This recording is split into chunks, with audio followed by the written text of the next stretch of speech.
Hey everybody, this is Rydo and we're back to video game news. Today is Wednesday, February 11th, I believe. Yep. 2026. Yeah, we're in 2026. I had to think about it for a second. We'll scroll down the SteamDB 24-hour peak concurrent chart to see what people are playing. So, I mentioned at the last stream Mugenics is out. I hear good things.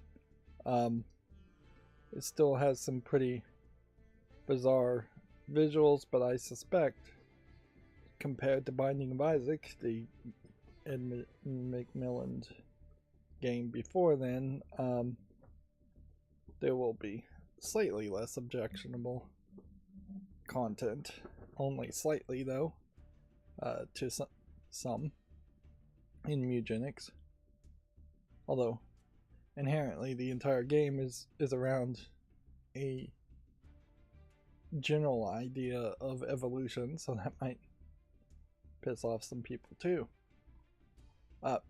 Anyways, I said at the last stream that I'd almost completely forgotten about filling in taxes and hadn't really done the math to see how close we were to tax day in the United States, and so I've been doing that, and that's been taking time up.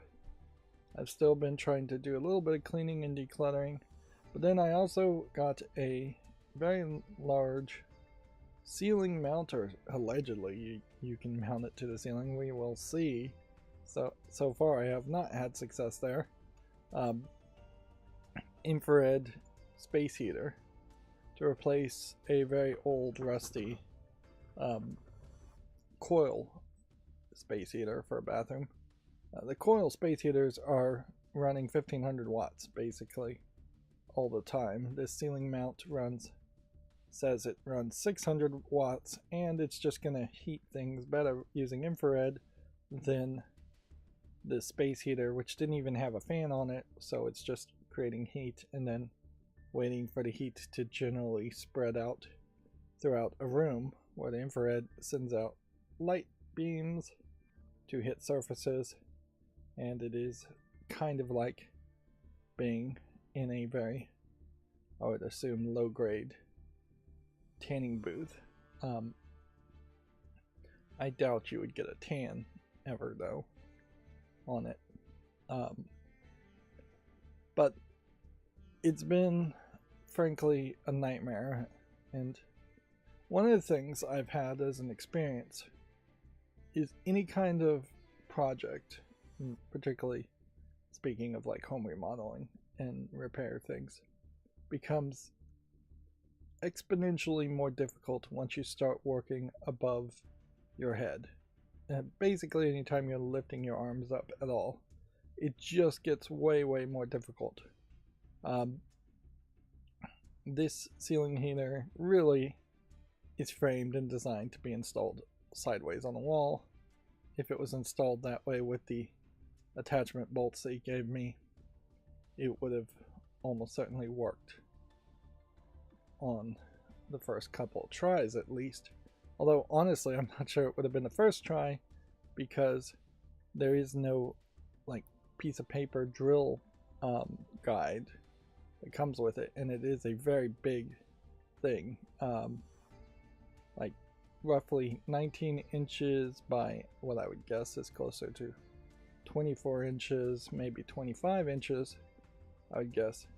And I would say it's probably closer to 25 or 26 inches in between each place where a screw is supposed to go, which noticeably is not 16 inches on center, nor is it 24 inches on center, where flooring and ceiling might be on 24 inches on center. In my house, it kind of is. The studs and walls are 16 inches on center, almost always. In my house, it isn't. It is also 24 inches in some places, which makes everything more difficult. But basically, what that means is there's no right angle way in which you could have put 4 screws in the 4 corners of this infrared heater and hit studs. which hanging from the ceiling, you need studs. Like, don't even bother to try to use any kind of wall anchors, which is what it came with. It's just not going to work pulling downward from a ceiling. Wall anchors really are only designed to work sideways on the wall, and even then they tend not to be great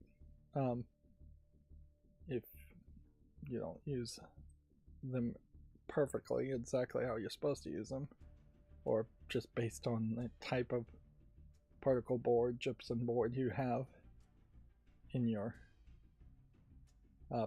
house.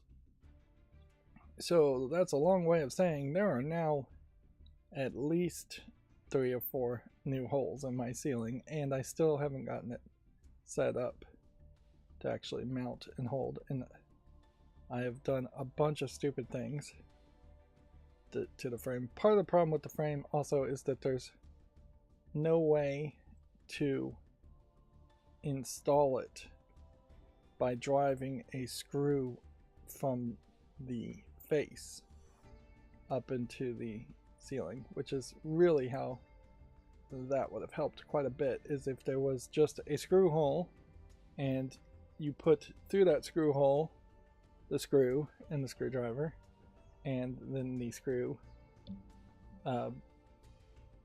then had like a cap over it and was just part of the facing side of the infrared heater. But no, what it's set up to do is for you to install screws and have them hang down, and then you're supposed to get 4 screws to line up perfectly and then slide them into a hole, then slide the entire space heater either to the left or the right or up and down.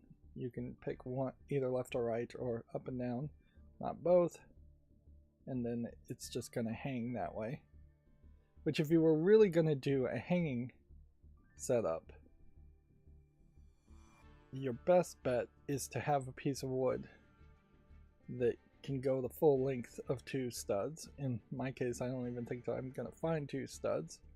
And then mount the heater to the wood, which would look weird. Or you recess it into the ceiling. It's not designed to be recessed, but that would have probably fixed a lot of problems too. Or you hang it by a wire, which hanging it by a wire at 2 points also would have worked fairly well. But yeah, I've just had a nightmare. First time I tried to install it, I didn't try to use any of the studs. I tried using the screws that it came with. I tried using slightly stronger drywall bracket things, and they didn't work either. And because they had bigger screw heads, I ended up cutting the frame with tin snips, which was insane to have done. I shouldn't have done that. And so I've like heavily modified this device, so I can't send it back for being impossible to install. I've also cut off the plug to hardwire it into the ceiling. So yeah, this may very well just be roughly $170 flushed down the toilet, and I still really wouldn't have a solution to either patch any of the holes that already exist, or well, which, yeah, those are going to get patched the same way no matter what. But yeah, I don't really have a solution to replace it with anything else. The vast majority of things I see on Amazon, at least as far as space heaters of a newer technology that aren't just the coil style resistive heaters, are not designed to install on a ceiling. They're designed to install on the side of a wall, which makes sense. Heat rises, but there is definitely a lack of room in my bathrooms, and so that would take up more space. It's almost certainly a 2-man job, my second to latest attempt was to cut the cardboard box out and around the device to have a template as far as spacing and sizing. Not a terrible idea. In retrospect, though, I could have probably put push pins with 2 men into the holes where the screws are supposed to go, and then push the push pins into the ceiling to at least make holes and mark it. It is going to be a nightmare. Really, I imagine to get it parallel and square at all.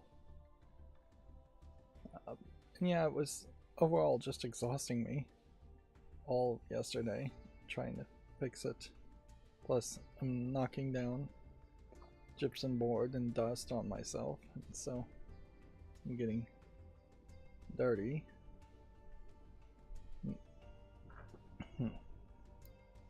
And yeah, all of this just because I got the space heater and wanted to install it as quickly as possible to see if I could return it if it was a problem. And in the end, I can't return it, and honestly, since I need another space heater which is much smaller but I want it to be the same style, I really I don't see another option that would match. That my only hope is that whatever I learned from the big one I can take with me to the second one, the smaller one, and that it being smaller will make it easier, which it probably will. Let's look at the 7-day gain.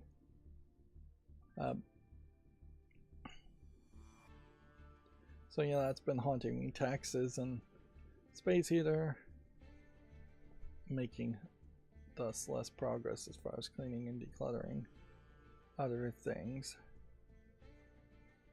But in a lot of ways, I feel like I have made a decent amount of progress in the past few weeks, and my only hope now is that the physical exhaustion of doing the space heater doesn't kick me in the butt, and it almost certainly will. And then I'm just going to be back to feeling sick and accomplishing less. That is my concern always. Yeah, I definitely have a hard limit on the amount of time I can put off filing taxes, which yeah, taxes are always a situation where it's like, on one hand, if you do it one way, you're going to owe a bunch of money. If you do it another way, you might not owe anything at all.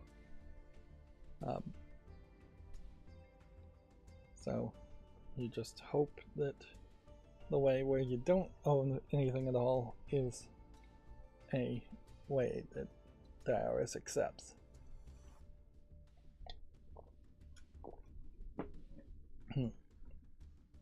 And so far, I've been fairly lucky with that. Of course, you start looking at finances from across the year, and things start popping up, certainly, as far as like my electricity company was way too expensive, and my internet company raised their prices, and yeah, things in general just are really, really expensive. Yeah.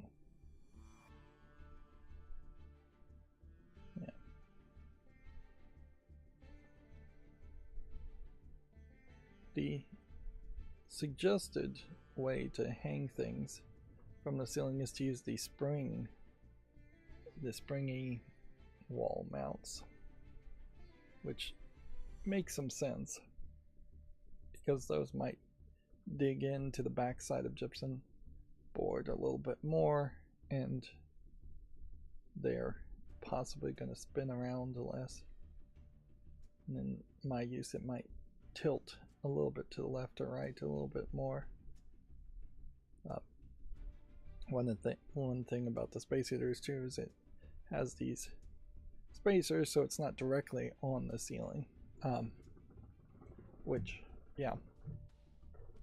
I wonder about that. There's a power plug that is about an inch from the back side of the heater, and then the power cord, either I cut it really short and then everything gets way more difficult, or I leave the power cord where it is and I just hang it to the ceiling with just like a nail cable retention hook, a little piece of plastic designed to hold things to walls, just so the power plug is not lying directly on the heater.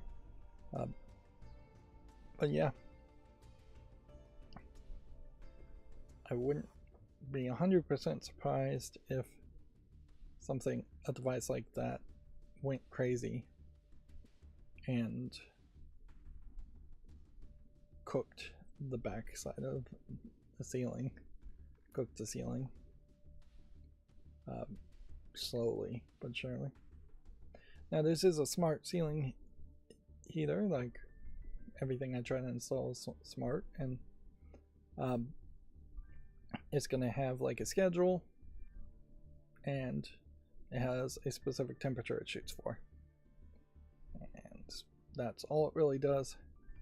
But that is kind of nice though, because that means it becomes potentially something you just don't think too much about, and something that can just work before you enter a bathroom, not when you enter your bathroom. Where the resist recoil thing is, you'd have to flip a separate switch and then it would start heating up, and it would just keep on heating, pouring as much heat as it possibly could into the room. Oh, I should also mention I cleaned my glasses for the first time. And yeah, I used just some mirror spray away cleaner. I find to be the best glasses mirror cleaner, and a microfiber cloth. And I guess I really needed it because, yeah, they felt really dirty, and now I feel like they are not anywhere as dirty, or now I feel like they're actually clean.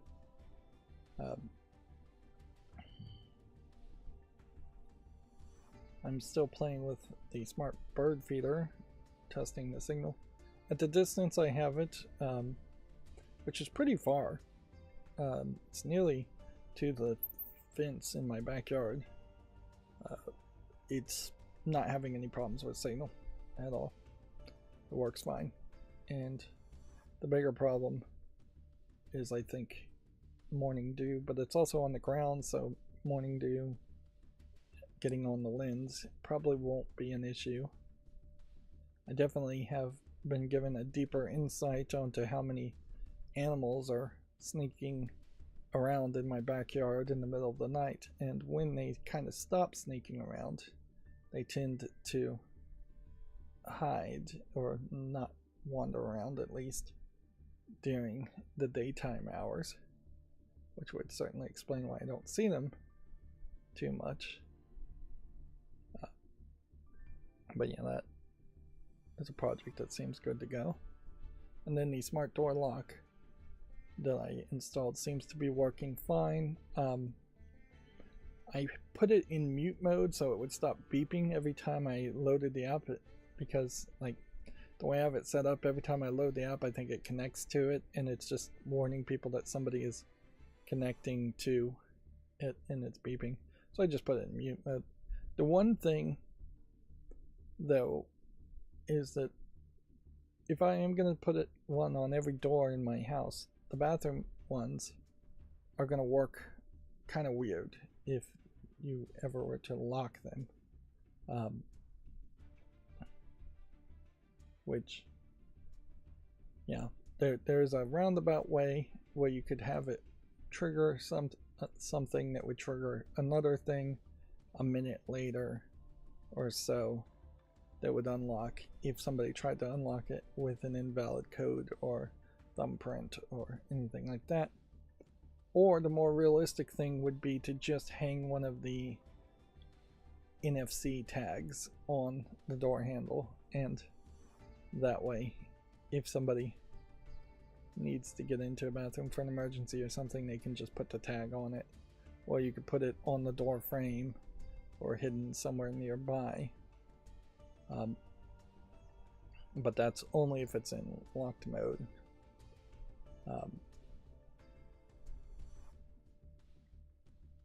Which, yeah, I think that probably is the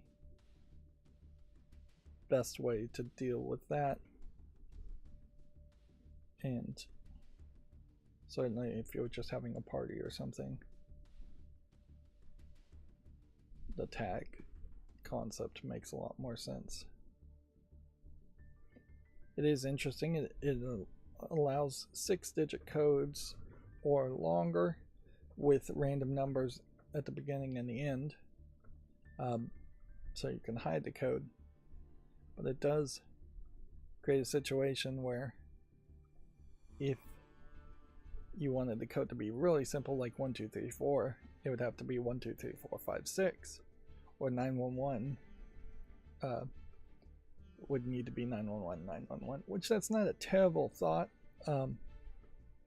in particular, to have like a one-time use code, which you can have, that is just 911 911, and that way if there is a emergency and ambulances need to show up, they can unlock doors without kicking a door down. I'm not sure they'd bother to try, though. They may just kick down the door first and not even try it, even if they were aware of those codes.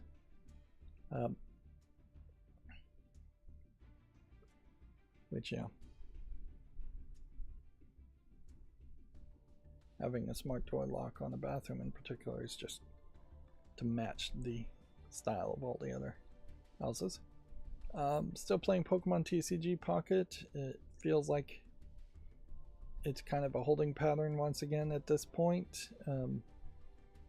The new event is here, and the excitement around it has pretty much ended. And there's that. Still playing Memento Mori. They're gonna have a new event happen in the next few days, I suspect. And yeah, I'm not playing anything new. I'm barely playing those two games. And what really sucks is right about the time I'm either ready to go to sleep or about to stream is the time when Memento Mori's dailies get boosted. So yeah, I often struggle to get the boosted rewards, which aren't really that much of an extra reward anyways.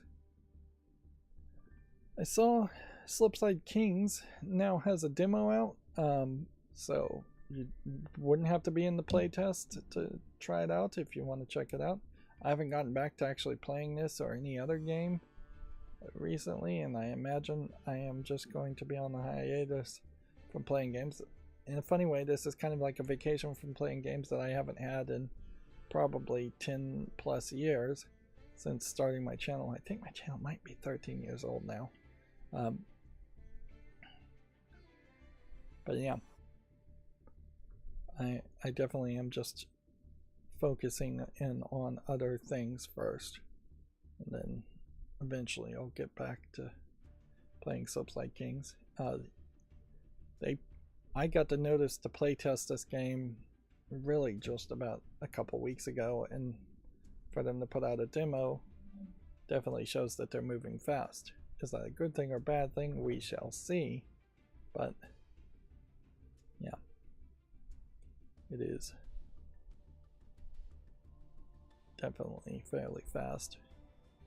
And certainly some people do that where their playtest is just a beta or a demo before demo, whereas other people put their games in early access and drag out their development for a very long time, making sure they are really done, really satisfied with the state their game is in. So we can see here Mugenics is taking a full page ad takeover.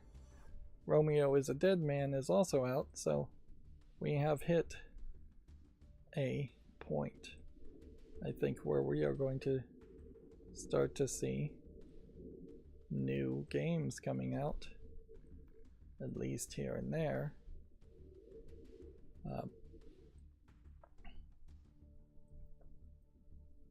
Yeah.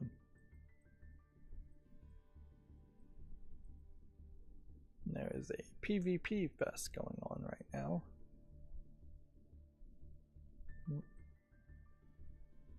Spider-Man games on sale.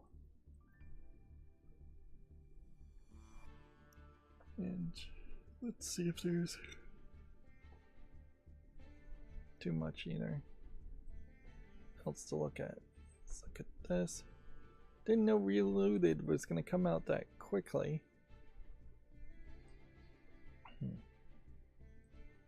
I'm actually opening quite a few things. Saw a review for Dragon Quest VII Reimagined. Also, yeah, the review definitely got me hyped about it. In that there's seemingly a sped up process compared to playing the original Dragon Quest VII. It seems like maybe a little bit was cut out, maybe a casino section with gambling, and that the game in general seems to be pretty simplistic and dull, you might say, if you actually engage with the fighting. But there's like basically just a ton of adjustable settings and auto battling, so you really don't have to engage with it at all. This is interesting. This is the first time perhaps in a year that we are not seeing the Steam Deck as a top seller. Interesting. That is very interesting. But yeah, I definitely think there's no reason now for me not to consider Dragon Quest VII acceptable as far as the game goes to play. This game is all the way out? I thought this was in early access, but apparently not. It is rated 76% positive, so I'm gonna go ahead and put that on the wish list. Dragon Quest VII is 90% positive. So yeah, the time to beat seems to be about 100 hours, whereas the original version of this game, I imagine, was much more grindy and would have taken closer to 200 or 300 hours. So a reimagining of the general story. One of the things about this game, though, is that it is several different anthology-like stories being told. So you have these characters, they want to go on an adventure, they go to these different worlds, they tell these stories, and they interact with these stories, and then they move on to the next story. There's less of that feeling of, I guess, one big giant story that you're focusing in on. Which it is interesting how many JRPGs and RPGs in general just have that one big giant story that goes on for the entirety of the experience.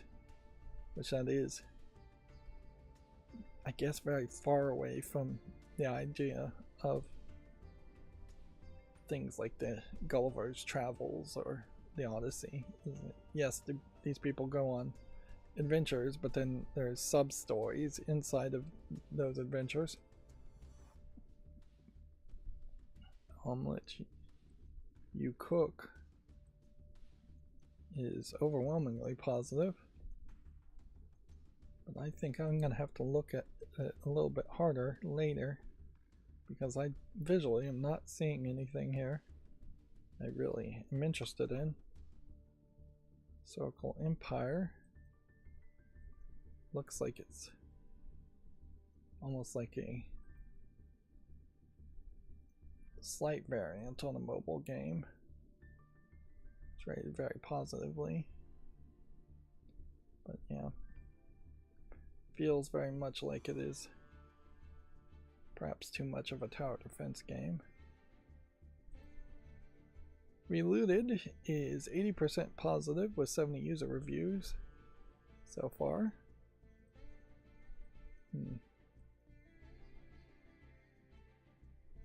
Yeah. I'm always wanting more African culture in games, and unfortunately the couple of them that I've played have not really been great games. Long enough to keep me playing to delve deeper into any kind of African lore or culture. This is single player, which is weird because you'd think with all these different characters being shown that you would have at least some level of co-op in it. Perhaps also says something that African, or any of the languages spoken in Africa other than English and French, are not being represented here. So yeah, that kind of sucks too. This Crystal Theater of Idols definitely has a visual style that catches my attention. It feels like it could be something like a BioShock style game. Very positive at 85% positivity, 323 reviewers.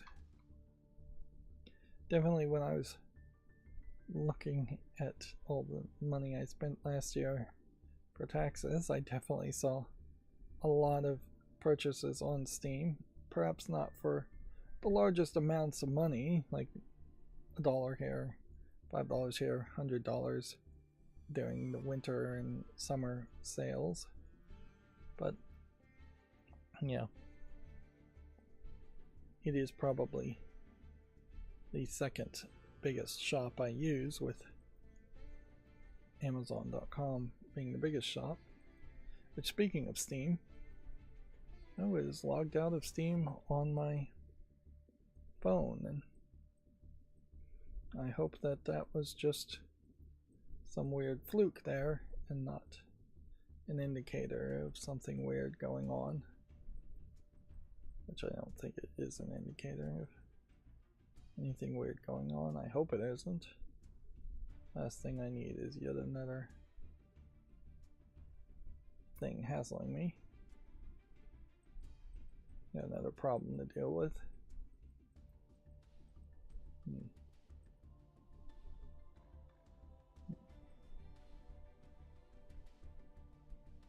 This is player versus player combat fest, which is a very wide tag. Certainly you can see there's fighting games, and then there's also military first-person shooter games, and Sea of Thrones, and then Dragon Ball fighting games, and Beat Rising.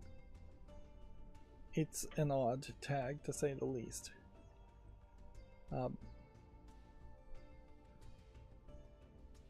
It's probably a tag you need to have for your game if you're selling a game, but also you're going to then just be comparing yourself to basically every other game on Steam that has player versus player.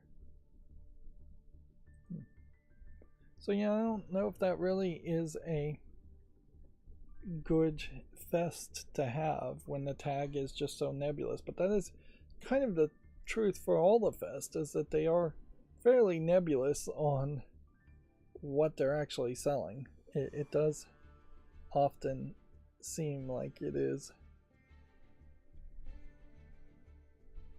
such a widely diverse group of games that just happen to have the same tag. For instance, this game, Eternal Return, has a PvP tag. But it also has sexual content. I've decided to change my Violent Monkey script that pops this up to no longer censor the images when you click OK, because the vast majority of the time I'm not clicking OK when I'm streaming after the pop-up anyways, and then I'm just turning off the tag to see the images off screen. So yeah, just in the whole workflow of it, it makes more sense to not censor it. Maybe I will add a button later that would censor it back, but I just really haven't run into any scenario where I wanted to just talk about the text of something that was an adult game. And not look at the pictures. This Blue Protocol Star Resonance, on the other hand, is mostly negative, so not all the games are doing great. Romeo's a Dead Man is rated very positively at 92%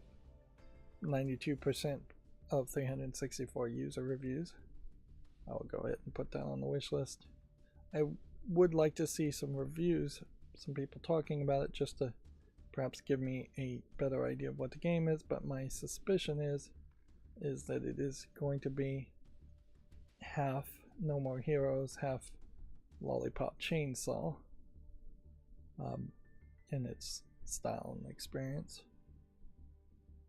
Wild and crazy story and visuals, I would assume.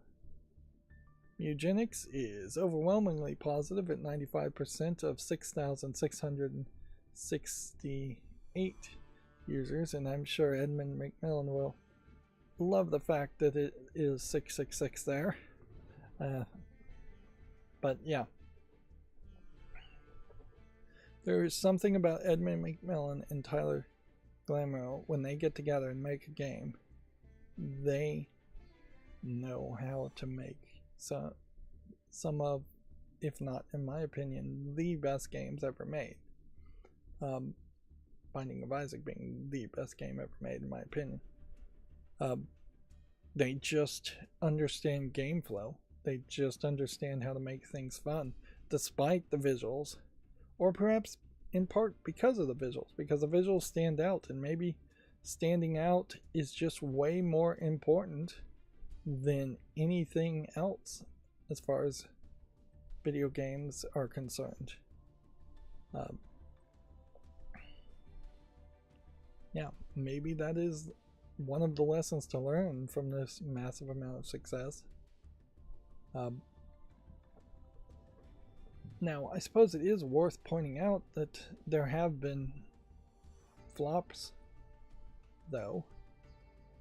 We're gonna be honest here, in that the Legend of Bumbo and Fingered, I believe, are the two games that really came out between Binding of Isaac and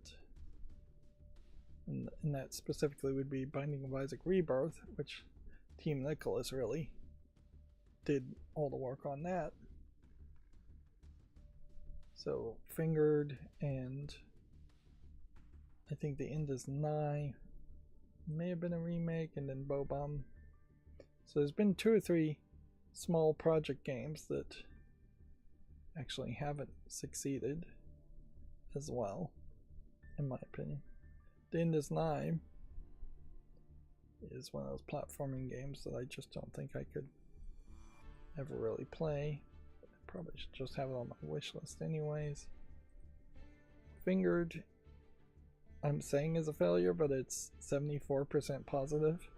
So by the standard, it is by the extremely high standards I'm holding it into, it is a failure for an Edmund Macmillan game by only being 74% positive.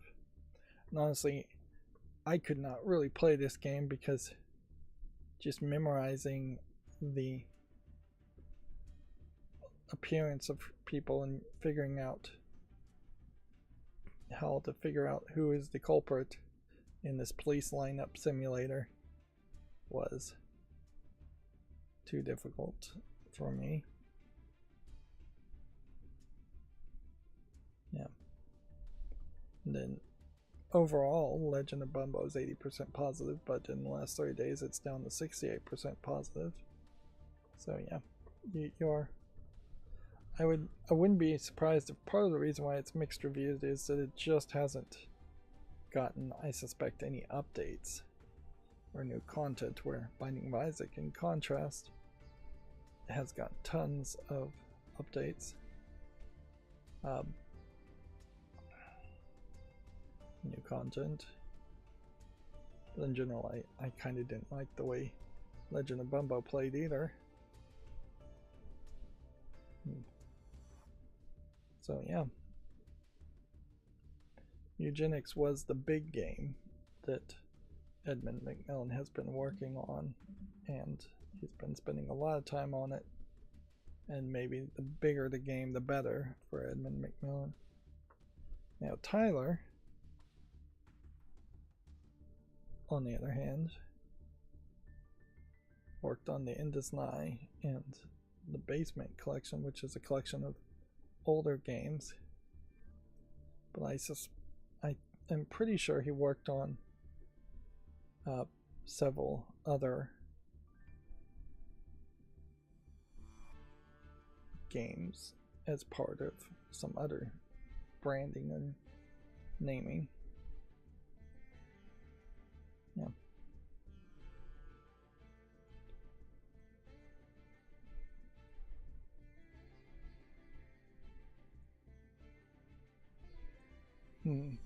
It is interesting that Edmund Macmillan is the design and the art, and just like the design concept for this Basement collection, with Tyler doing the programming, which, yeah, there is something certainly about having an art style that stands out and that is willing to be controversial. Certainly something about it works. Still don't have any Steam Deck refurbs, aren't expecting any, and Eugenics has jumped immediately to the second rank as far as the most Steam Deck played game, which, yes, it does seem like it probably is a longer strategy type game, and playing it on the go makes a lot of sense. Plus, it doesn't seem like a game that visually would be that demanding. I think that probably has also lifted up Binding of Isaac Rebirth a couple spots too. And see if there's anything else that looks particularly new. Dragon Quest VII, with their reimagined graphics, is not particularly demanding either, so it is in the 35th spot for playing on the Steam Deck, which weirdly is just showing that new games these days aren't really targeting super demanding stats most of the time, and Steam Deck seems to be the place to target as far as hardware, if you can get away with that. And yeah, a lot of that is just going to come down to avoiding using the Unreal Engine and avoiding making some kind of hyper-realistic first-person shooter, military first-person shooter type game.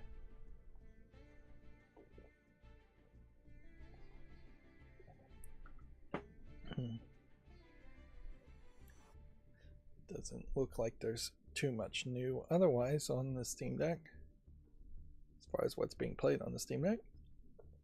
So that's going to bring us to Video Games Chronicle articles. Let's see, we don't care about the Video Games Chronicle live in Glasgow. That's just an ad. Some of February's PlayStation Plus games catalog titles have leaked, including Spider-Man 2. It is not known if Sony will reveal them during Thursday's State of Play or before then. Okay.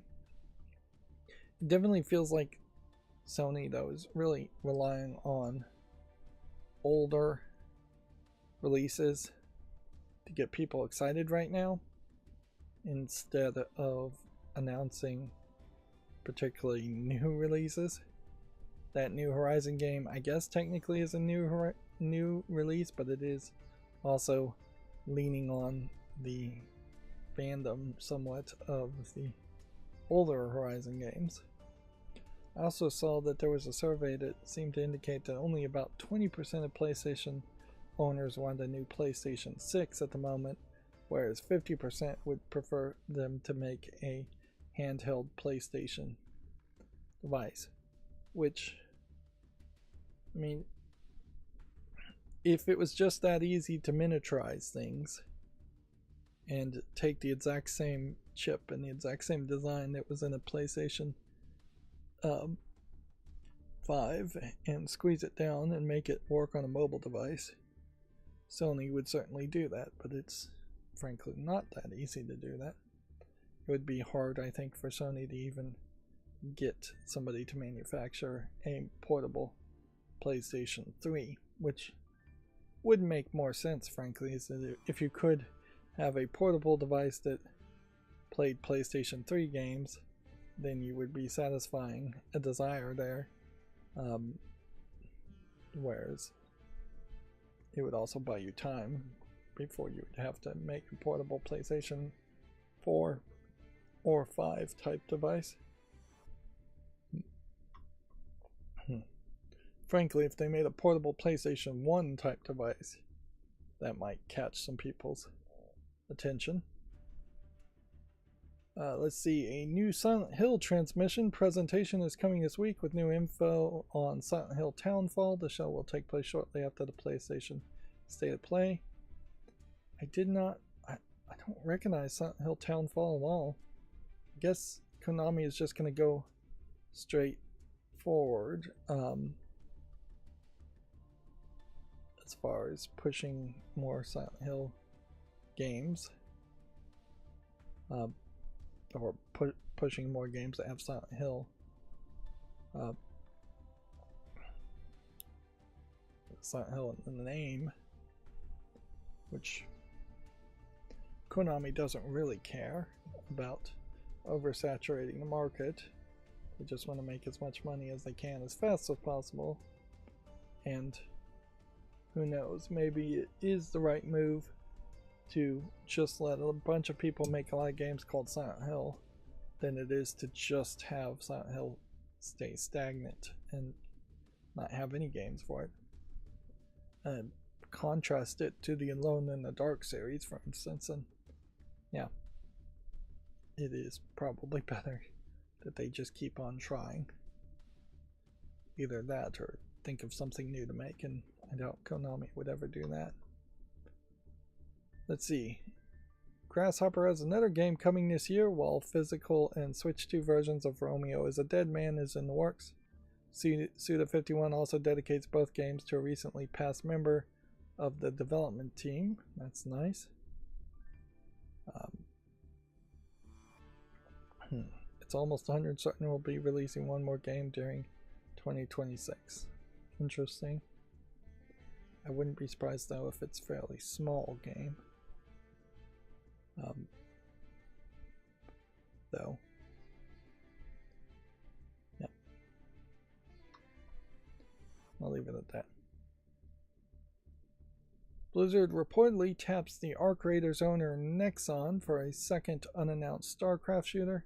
Blizzard reportedly has its own internal StarCraft shooter tipped for reveal this year.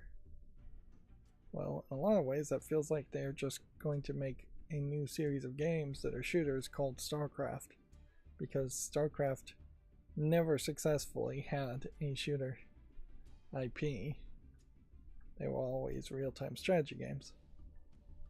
Maybe that there is some weird logic to this, that real-time strategy as a concept, as a genre, is just not something people want these days. I'm not sure if that statement's true or not, but if you work from that assumption, maybe you just don't make any new StarCrafts for 2 decades. It feels like it's been 20 years since StarCraft 3. Wait, was there even a StarCraft 3, or did they stop at StarCraft 2? I think they stopped at StarCraft 2. Yeah, they did. So maybe they then just use the IP for a whole new series. They wanted StarCraft Ghost to be a first-person shooter game. And they tried to develop it for years, but it never came out.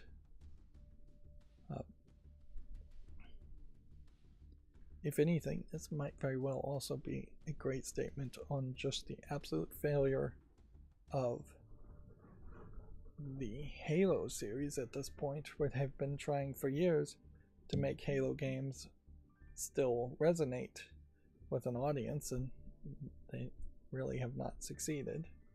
And to a smaller extent, Gears of War is also in the same situation. Just those first-person shooter games, Destiny, perhaps also similar situations. But you could also make an argument that they're just throwing good money after bad, and that they are once again here trying to make 2 new sci-fi shooters in 2026, where the existing series of sci-fi shooters are not really doing that well, and that this may just be following the leader extremely late. And it's Blizzard, so this is literally Microsoft making a sci-fi shooter to compete with Halo, their other sci-fi shooter, and Gears of War, their other sci-fi shooter. Let's see. Here we have a quote. We agree that she can be even better. In quote, Overwatch director vows to redesign Ayn Rand following player and voice actor backlash. The character looks yet less younger and mature than she did in her original reveal. I'm trying to parse this. The character looks less younger, older, and mature. Isn't that the same, saying the same thing than she did in her original reveal?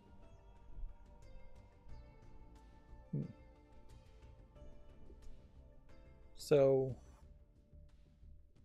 she looked young originally. The fans liked her looking young. I'm assuming this is the original, and then they aged her up and made her look more mature. Although what does mature really mean, other than maybe more angles and lines, which you tend to get when you go 3D from 2D quite a bit, or just more developed characteristics.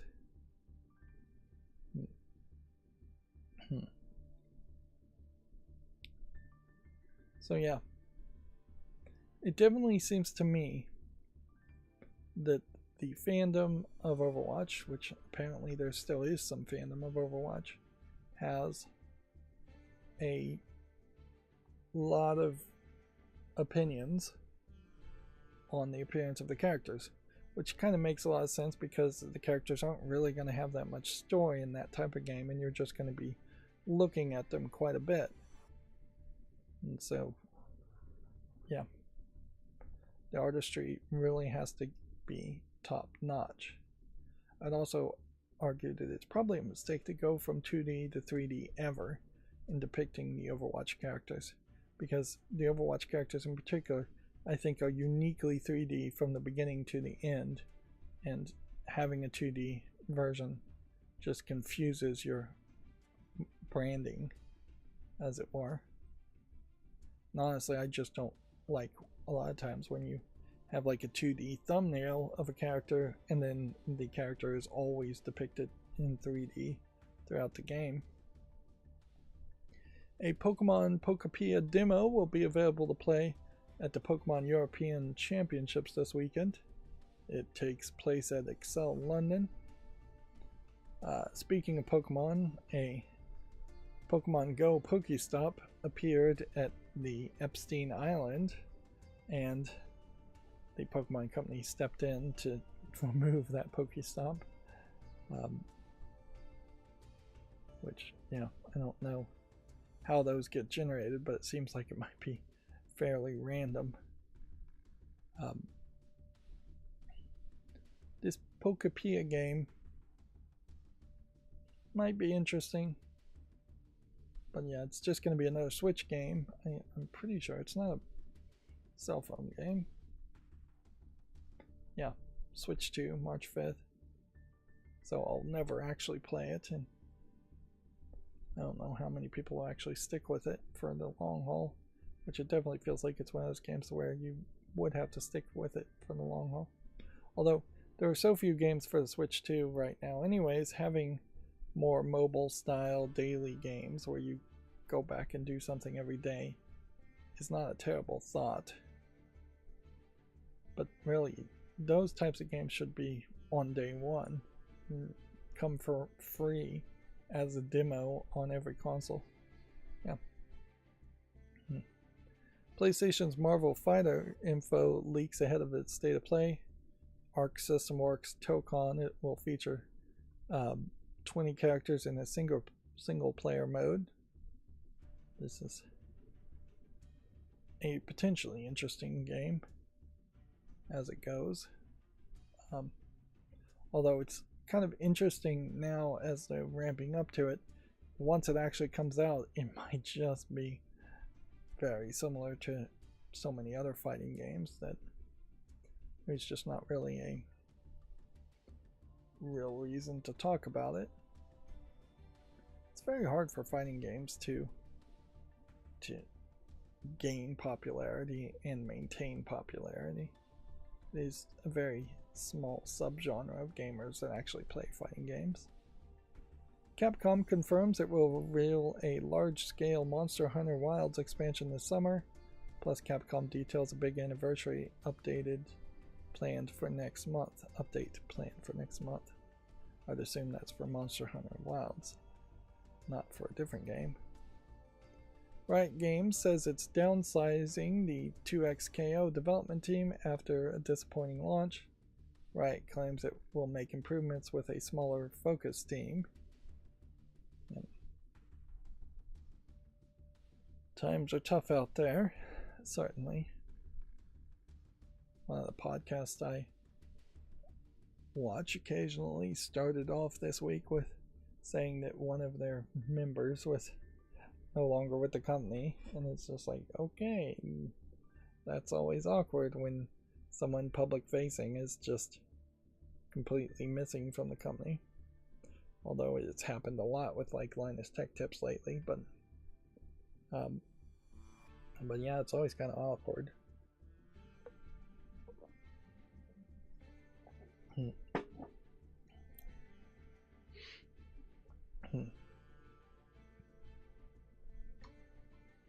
Let's see, and then our last Video Games Chronicle article is PlayStation announces a new hour-long state of play coming later this week.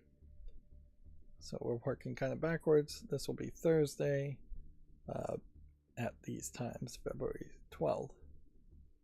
Although I'm not sure there's anything that won't just get reported on later. We don't really know what they're going to be announcing this time. This is what they announced last time. Alright, so that's going to bring us to the Gematsu articles. Subnautica and Subnautica Below Zero are coming to the Switch 2 on February 17th. Paranorma site The Mermaid's Curse details its characters and systems. I think this is a remake of... No, I don't think this is a remake as much as I think this is a game series that's been going on in Japan, and maybe this is the first one in a very long time, or this may be the first one to come to the West also.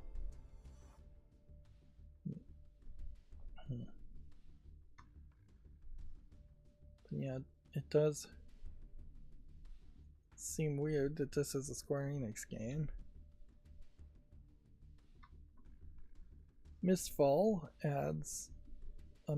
Hunter adds a PS5 version, launches in July.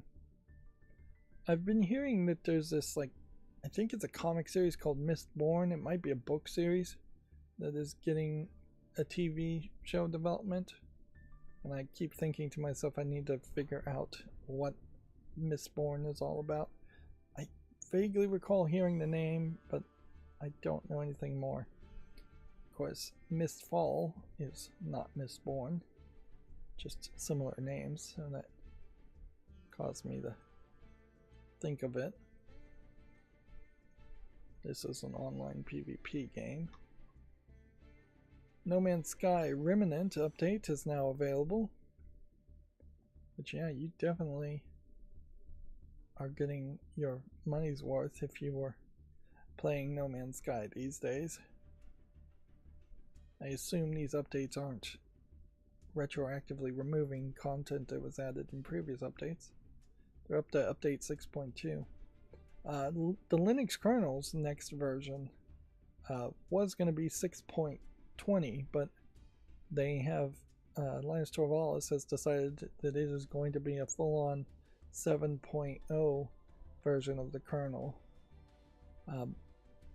which the major big things that change with a major number changing is that there will be breaking changes in general, but in this case, Rust in the kernel is going to be solidified. So the official languages which are recognized for making parts of the kernel are going to be C and Rust. I'm not sure if C++ or C# are even included in C there. I'm not sure if there are any other languages that are included. Also, it's dropping about 3,000 lines of unmaintained code for very, very old hardware, and enabling some code that was by default turned off. So yeah, Rust is perhaps the biggest story there, but I imagine there's going to be thousands of little tweaks with a 7.0 kernel, and that will be a factor to which will encourage more people to move to the 7.0 kernel faster, and moving to the 7.0 kernel is going to hopefully push other distro makers to speed things up, which maybe means that we'll see like a new version of SteamOS in the next year. It comes out a little bit faster to use that 7.0 kernel, but probably not that fast, because it tends to be the case that Linux distros move fairly slowly to make sure everything is still working before they adopt a major number change. Let's see. Clive Barker's Hellraiser Revival story trailer, a tale of passion, lust, and temptation. This video is age restricted. I was fairly certain that that was going to be the case. Yeah. This really does feel like this might be one of the last games that is going to try and push the limits of what you can do in the art form of making games, well, where so many other games are censoring themselves and trying to make themselves incredibly mainstream, and often making themselves incredibly dull in the process while doing it. Unfortunately, this is the game that, if I was to get it, I'm going to have to figure out a completely different way to review it, because there's just not going to be enough that I could even show on YouTube.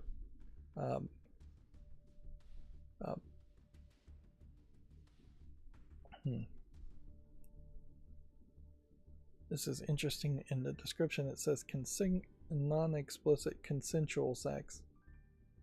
So you would think in a Hellraiser story they might even go to the non-consensual aspect of sexual assault.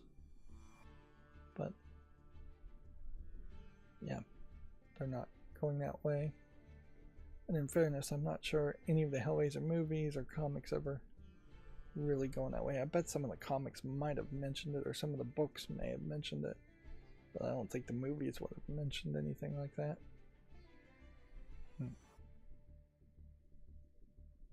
But yeah, that certainly might be an experiment in reviewing games differently. No Man's Sky in the last 30 days is 90% positive, by the way. Moving on, Adorable Adventures launches in 2026 for the PS5, Xbox Series, and PC, and boy, can you not get any further away from Hellraiser than something called Adorable Adventures.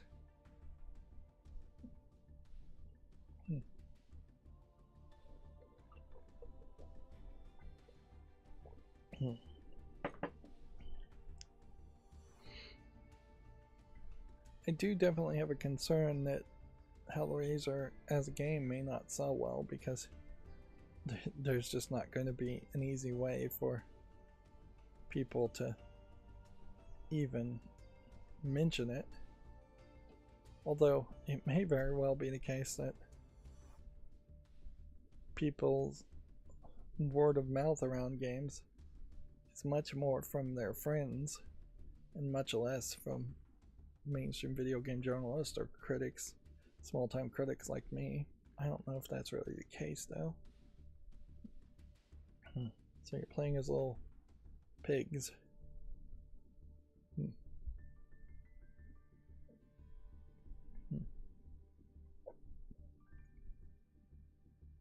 That looks a little adorable, certainly.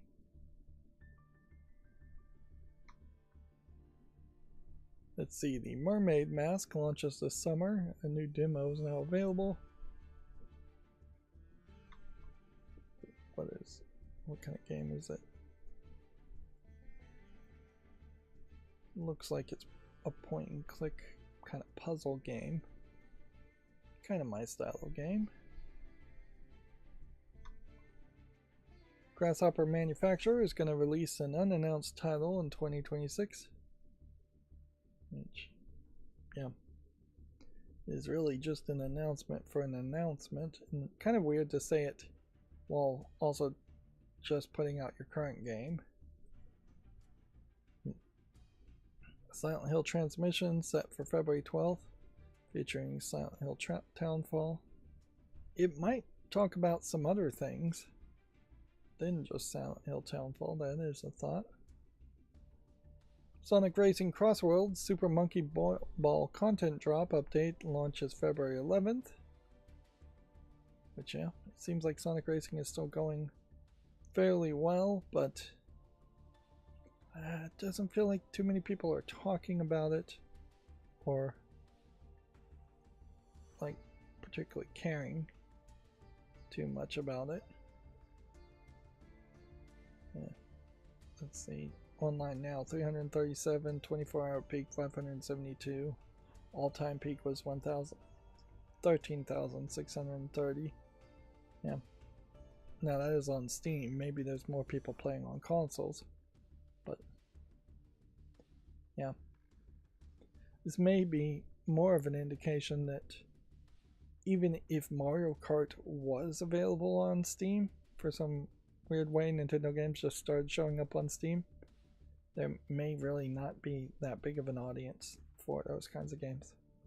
I could see definitely an argument being made that Mario Kart is popular on Nintendo consoles because it is not really competing with anywhere as many games as are available for PC. And when there are better offerings, people wouldn't turn to Mario Kart as a standard go-to game to play.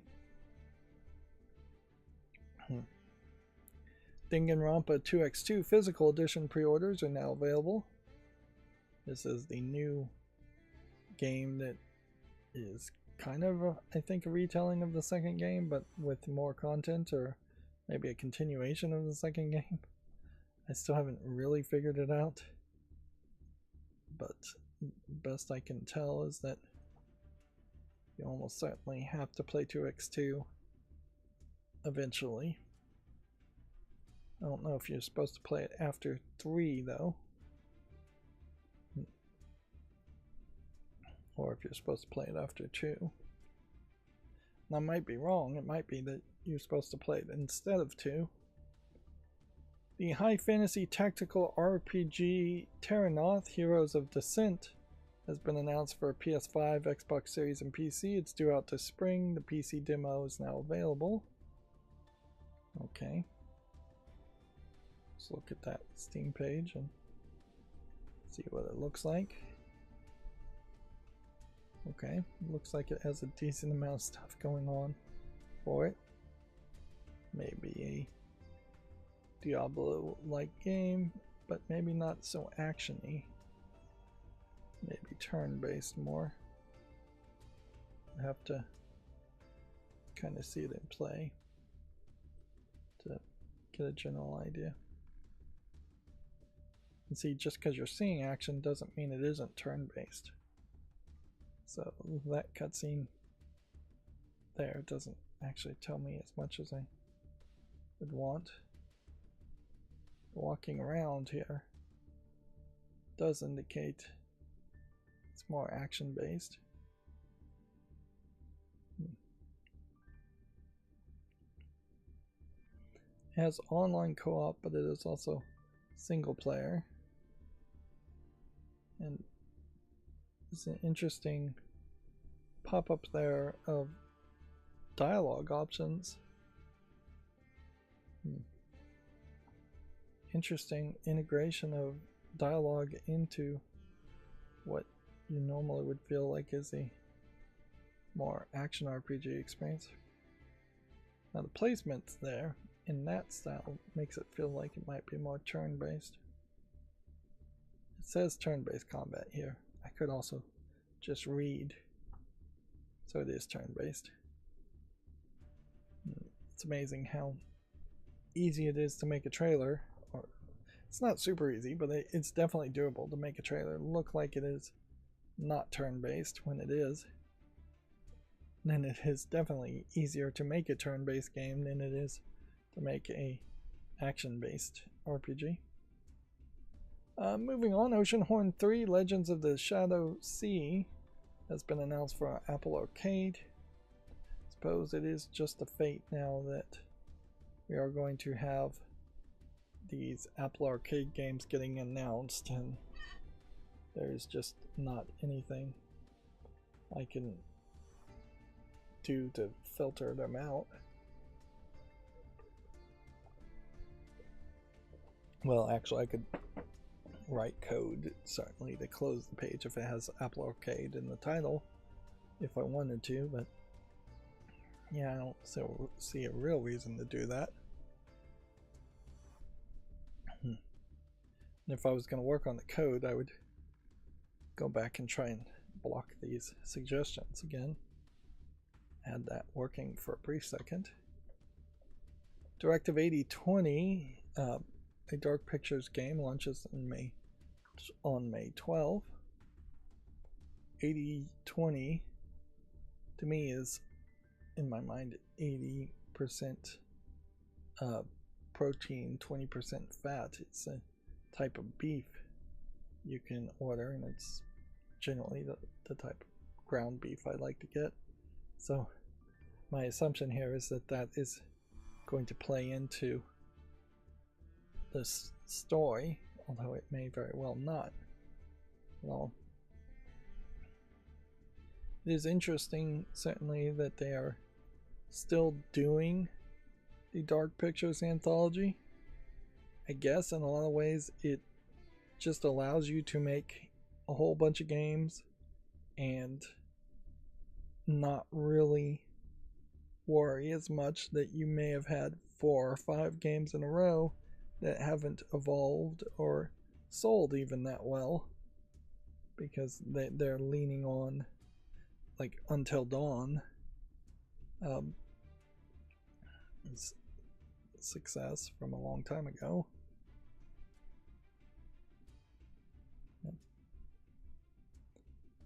Yeah.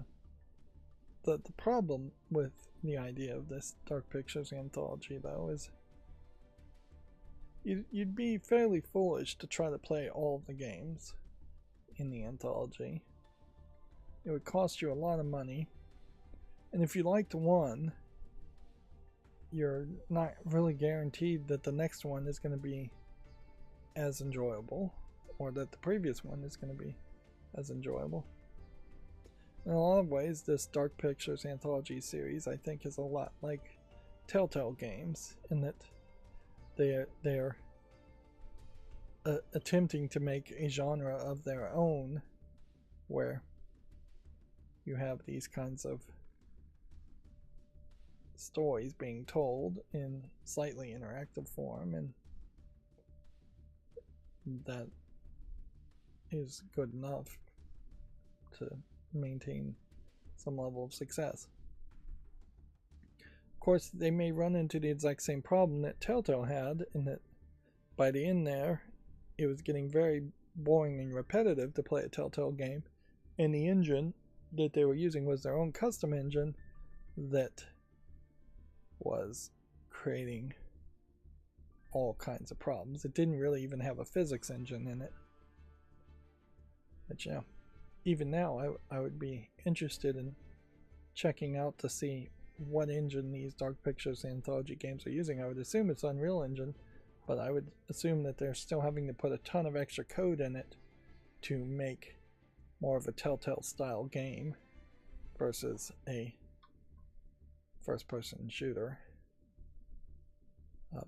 Nothing in that trailer does imply that the humans are being turned into ground beef, however. So I may very well just be making an assumption from nothing, which I've done that before, certainly. Let's see, Winx Club, The Magic is Back, launches April 30th. Is Winx getting a resurgence in the minds and hearts of anyone, or is this just a case where somebody owns the rights to it, and as such, they are opting to make a video game around it?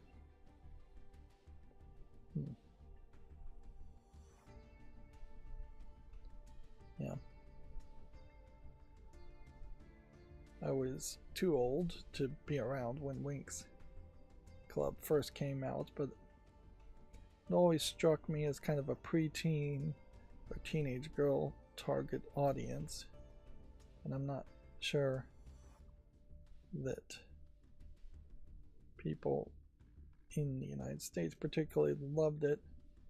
There was another one, I think, where they were witches, and I think Winx is the more fairies. But yeah, not sure if any of those cartoons ever really gained a huge audience. It definitely feels like my generation may have been some of the last generations to really engage with like Saturday morning cartoons and just watching Cartoon Network at a high level. I think once the internet became more of a thing, the audiences got more subdivided and more subdivided, and so yeah, there was less excitement for shows. Plus, a big part of it, on top of the audience being subdivided, is that there was a noticeable shift in what Nickelodeon and Cartoon Network was animating. Winx, I believe, is a French animated show, to contrast that.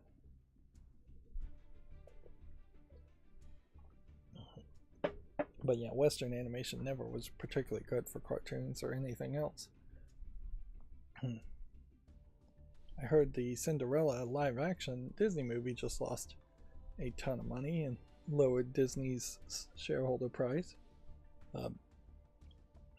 Which, yeah, Disney was perhaps the best Western animation studio back when they had animators before they fired them all and got rid of them. And now they have dropped the ball as being the leader in that category, really.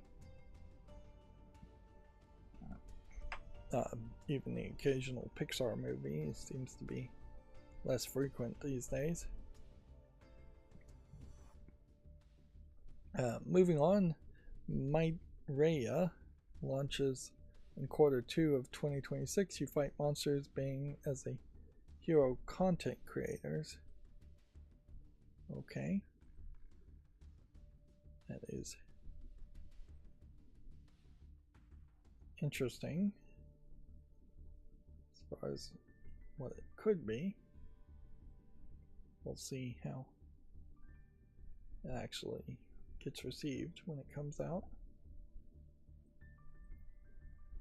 Black Myth Zongqiu Chinese New Year 2026 trailer with 6 minutes of in-engine footage. So I assume this is a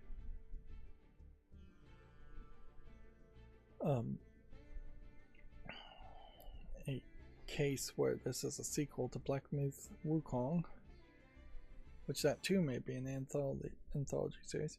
And what's interesting here is we have a color corrected version, so let's hit play on both of these. This is one of the things we can do with vertical videos, and we can just directly compare what's going on. What it looks like on the non-color corrected version is that it is high dynamic range style of darkness, which makes it hard to see on TVs that don't have as wide a color gamut as PCs. And if this truly is high dynamic range, it would mean that it is supporting even more colors than a PC would have. So yeah, on the bottom I can definitely see a lot more detail, but it does feel like it is a little bit more blown out as far as this. I wouldn't even really call this color correction as much as I would call this contrast and brightness correction going on. But yeah, on the top you're clearly in so much shadow that you're not even seeing details that the trailer would want you to see.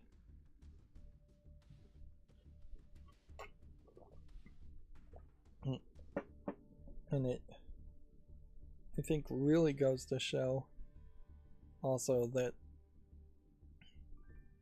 you have to be fairly careful when making your professional trailers, because you can screw it up. And this is definitely one of those cases where it will look fine on your computer monitor and then it won't look fine in final products. And sometimes it's just YouTube screws it up. Now, what's irritating me about this trailer in part is I don't think any of this is actually in-game engine. This all feels like a cutscene. And she sharpened that blade somewhat. She scraped it and sharpened it. And then she immediately stabbed it into a chopping block and lifted the chopping block with the blade. And now it is jumping between several animations of different things being chopped. So is this just like a cooking game? For the amount of detail we're being shown, it seems weird.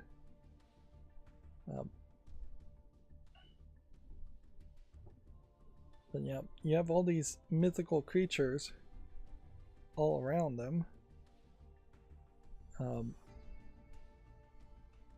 which maybe to the Chinese these characters make more sense, or maybe the people who've played like Myth Wukong, this makes more sense. But to me it's just they're showing off a lot of characters and creatures while cooking something.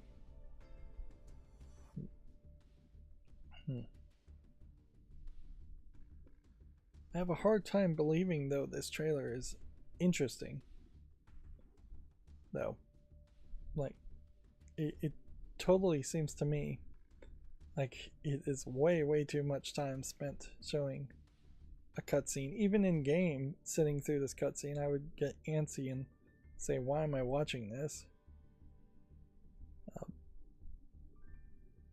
If anything, this feels like this is an animation tech demo for, I mean, even if this was in a movie, this is too long of a scene.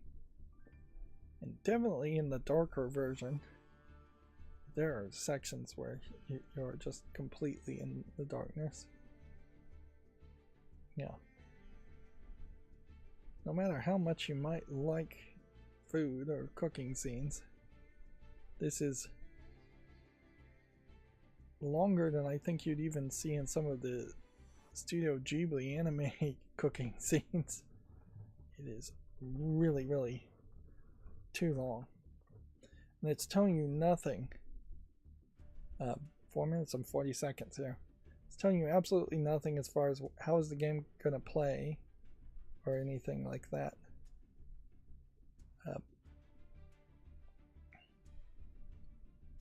Unless this is literally just a bunch of cutscenes that have you doing QuickTime events for cooking.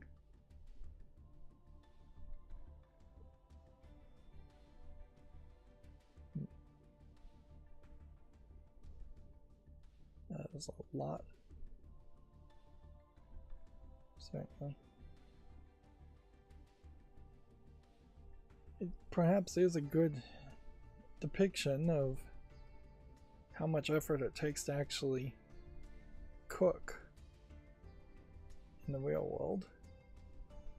I'd say the upper color here is way better, so they didn't really correct the brightness in the best way. They literally just took the video down and uploaded a one with the brightness turned up and the contrast turned up.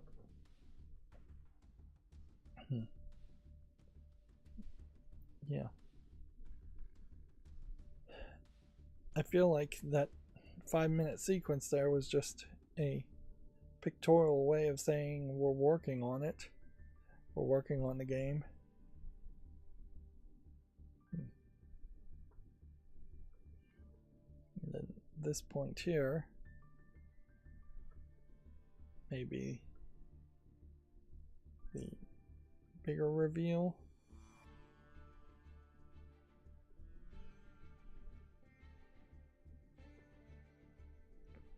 That this person here is about to be executed and this is their last meal being prepared. Perhaps that's what that is all supposed to represent, or what? I don't know. Oh, I guess maybe cooking all of that is also a celebration of Chinese New Year, sometimes called Lunar New Year, too. Oh, by the way, I watched this Pokemon What's Your Favorite Pokemon trailer. About half of the video have no Pokemon show up at all. When you get to the halfway point, Pokemon show up in the corners of the screen, but it's really just a bunch of celebrities talking about how they feel close to specific Pokemon and who their favorites are. It's a weird way to celebrate the 30th anniversary of Pokemon by kind of only having Pokemon in the back half of it, and it probably indicates where your average first generation Pokemon fan are pretty old now. Moving on, Dragonkin The Banished launches March 19th. It's a hack and slash action RPG, leaving early access after 1 year. Interesting, certainly, to be in early access for 1 year. We can see that overall it's 62% positive with 714 user reviews, but 15 user reviews in the last 30 days have it higher at 73% positive. That being said, it may not be that relevant when only 21 people are online now at all. This is a game that I seemingly either never saw or rejected because of its mixed reviews overall, and frankly there's no reason to put it on the fall list even now, because the odds of it coming out of early access and getting what would need to be 300 plus user reviews in the positive seems unlikely to happen. Besiege expansions, The Broken Beyond has been announced. That is one expansion, not expansions. You can see it's DLC. Whereas the main game of Besiege is 95% positive and holding in that form. Still not really a game I think I'd ever want to play, but I can see where these construct a vehicle games might have an appeal to a different audience than me, obviously. Let's see, Monkaru Fonta, The Hero and the Crystal Girl, is coming to PS5 PC and PC on February 26th in Japan. It's kind of a tongue twister title. Monster Hunter Wilds large-scale expansion is in development. Version 1.0.41 update launches February 18th. So it is Monster Hunter Wilds that's getting a large-scale update. Here's that Monkaru Fonta. It's not in English as a game. It does have that old school feel, but then it has an animation style that really tells me that this is a newer game, which that's interesting, certainly, to have that mix where the colors are a little bit brighter and the 3D art style is a little bit more modern as far as what technology can do, but then the play style does seem to be a old school dungeon crawler. Here we can see Monster Hunter Wilds is 64% positive in the last 30 days, which is above 50% positive overall. A major overhaul would be the thing that is necessary to turn it around, if there's anything that can turn it around, which is a big if. Marvel Token Fighting Souls is going to launch with 20 playable characters, also a 64 player lobbies and a single player episode mode. Okay, so far we know these characters here are coming out. 2XKO team to downside following a lackluster launch, which I assume 2XKO is a 2v2 fighting game. Jaws Retro Edition launches February 13th. I don't know if this is a re-release of an old game or a remaster of a relatively newer game. Yeah. Play the original 2D action game like never before with new quality of life features, enhanced edition, massively expanded multi-chapter adventure, upgrade your boat, and explore the deep waters.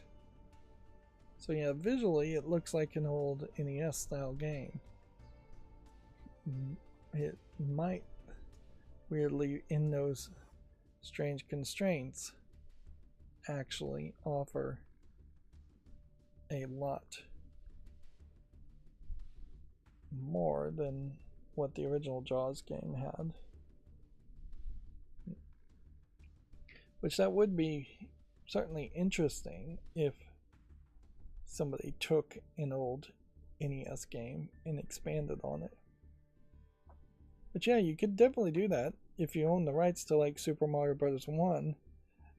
Expanding that and adding 8 more worlds would not be crazy. You would normally do that in some kind of mod, but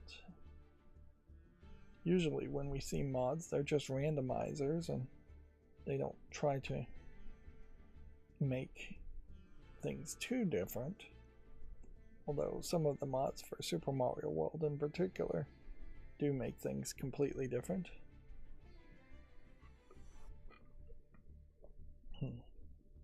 I don't know if there's really an audience for a game like this though.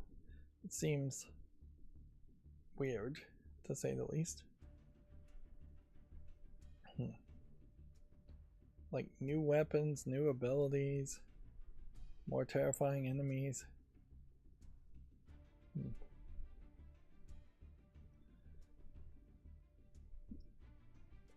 This game weirdly feels like it plays a lot like Zelda 2.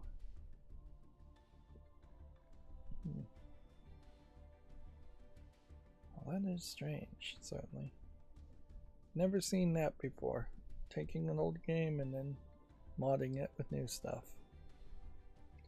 Primal Carnage Evolution is now available with an update. It appears the game may have been accidentally released as it has been pulled from the PlayStation Store. The game's official socials have yet to comment on the release. Okay, so seems like they accidentally released it.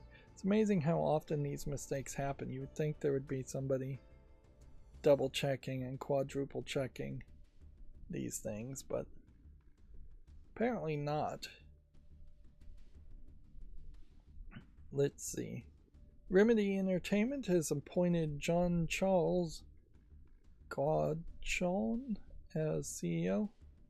Marcus Mackey is going to continue as the interim CEO until March 1st. So they've got a new CEO, which we shall see if that leads to any big changes. It might not. It'd be kind of weird if it changed too much too fast. BlazBlue Entropy Effect X story trailer and voice cast has been announced if you want to check that out on Gamatsu. World's End Club is now available for the Xbox One and Series. It's already been available for Switch, PC, and iOS. You can see that World's End Club here is 68% positive from 2021. So it didn't get received particularly well. I kind of like the character designs. They do stand out to slightly different.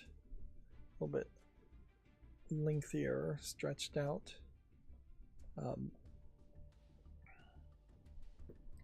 But yeah, it didn't feel like too many people even played the game.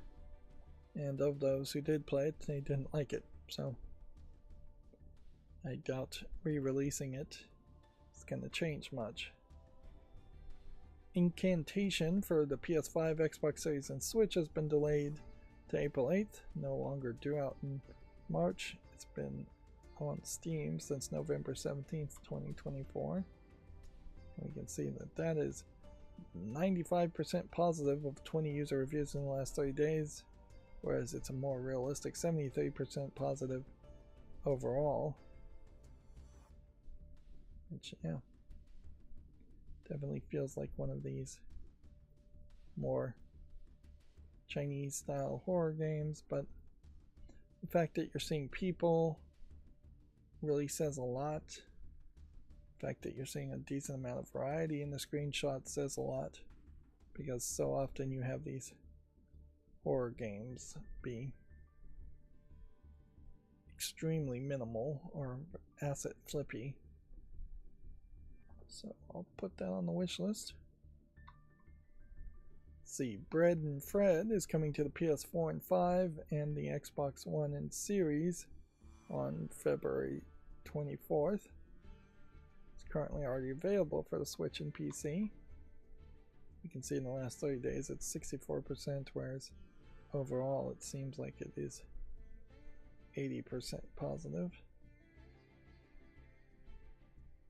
Yeah. Romeo is a Dead Man has its launch trailer. If you want to check that out on Komatsu, although it's kind of pointless to watch a launch trailer since the game is already out. I think for the most part it is pointless. The State of Play is set for February 12th, featuring over an hour of updates. Which, yeah, any of these State of Plays, or Xbox Directs, or Nintendo Directs, really could overwhelm people with announcements if they wanted to. I don't see a real reason why they'd want to at this point, though.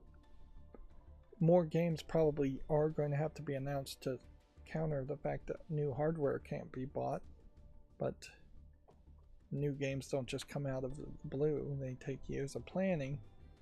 So I don't know what else Nintendo, Xbox, or PlayStation can really announce to contrast that. I guess if I was in charge of Sony or Xbox or any of them, I would say, hey, we're going to have a year of sales, or we're going to offer a year of extras through our subscription services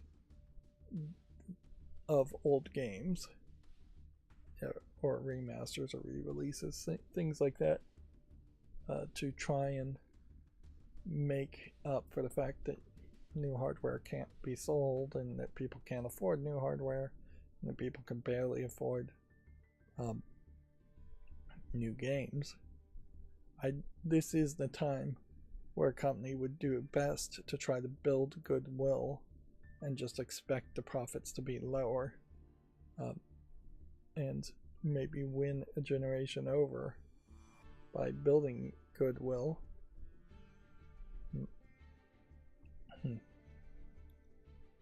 Yeah. And then let's see, a CyberConnect 2 is going to announce a 30th anniversary game project on February 16th. Okay. That brings us to the Gaming on Linux articles.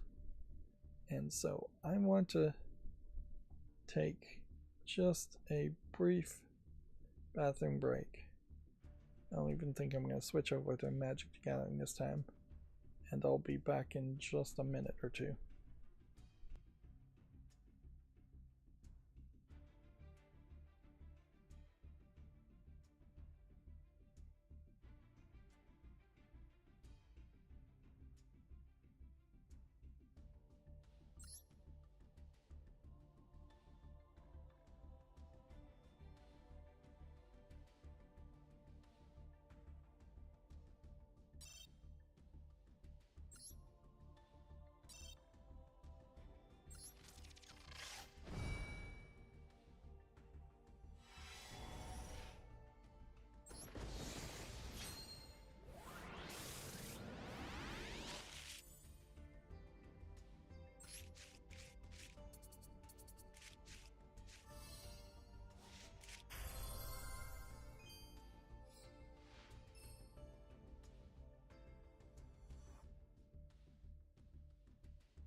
Okay, I'm back. I actually said I wasn't even going to bother to launch Yu-Gi-Oh! And that it was going to be a short break, and then immediately I realized no, it wasn't going to be that short of a break, and I did launch Yu-Gi-Oh! Anyways, we're going through the Gaming on Linux articles as soon as I put my glasses on. Yeah, it's funny, like, the glasses that I'm probably going to end up having later are going to be more bifocals, and then I would wear them all the time, but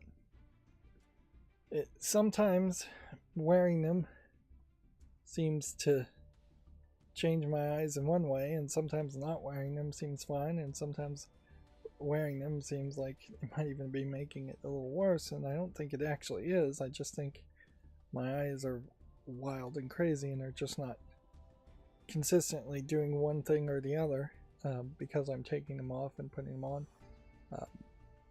Yeah, I probably should have had bifocals just to start with, but the eye doctor I saw said for my first pair of glasses ever, just live with taking them off when I'm not needing them. Gaming on Linux articles now. Video game news, actually. A retro Macintosh game, Return to Dark Castle and Beyond Dark Castle, arrives on Steam in March. Now, if this is the game I am thinking of, I will be surprised, because I believe this was a really, really old game. Any of the Macintosh Apple II type games were very, very, would be very, very old. And yeah, there was a brief time there where Macintosh and Apple II games were actually a thing, and they could easily have been what PC gaming was if Apple didn't really just drop the ball and stop really caring about gaming. Although in fairness, Apple stopped caring about gaming long after they had already lost most of their audience over the fact that the Apple II computers were just not as cheap and not as compatible compared to what a 386 Intel compatible computer was. Yeah, and that's actually not the games I was thinking of, but it is definitely one of them. Although you run into a weird situation where I don't know if there is a lot of fandom for Dark Castle or Beyond Dark Castle from 1986. And trying to play it certainly could be a real difficult experience. But certainly it is nice to see these old games getting re-released in some form or fashion, although the remastered aspects of this may very well mean you're playing something that is not close enough to what you would want. Let's see, wireless VR streaming levels up on Linux with the latest WiiVRN or YVRN release. So yeah, to do VR wirelessly, you're going to be sending a lot of data over a wireless connection, and the general thought is that maybe a 6 gigahertz connection could send all of that visual data quickly at the high frame rates you really want, because I've heard for VR you kind of want 144 frames per second at minimum just to avoid motion sickness. But yeah, there's almost this inherent necessity for VR to be wireless for it to level up to the point of being an acceptable technology. It also would have to reduce its cost and have much larger adoption, but seems like we're seeing little bits of progress towards wireless VR being more of a thing. Let's see, Valve fixed up Rumble related controller latency in the latest Steam beta, not legacy. Okay. Seems to be the only thing they're fixing in that beta. Prefixer is a modern alternative to Proton Tricks that's faster and simpler. I'm not sure you need either really if you're running on like a Steam Deck, but you might need it for some other reasons. There are definitely some games that might perform a little bit better. It's a video. No, that's just a screenshot. It's an animated GIF. Interesting. Of what the experience would be with both of them, which is typing a bunch of code into a console line, which is about the most boring thing possibly you can have happen. You can see on the left there an entire pop-up box happened, whereas I don't know if this animation hasn't just reset now.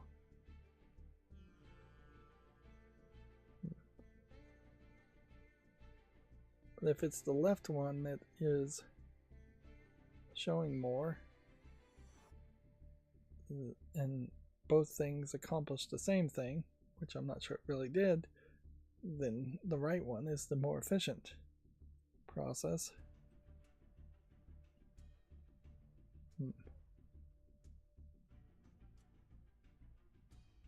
Yeah, that's perhaps a little too technical for me. Marvel Tokon being shown off. A clever auto battler racer called Backseat Champions has a demo out. See, inherently this makes an assumption that people are really into the idea of racing and the visuals of racing, but would be willing to play a card game type mechanic to do that.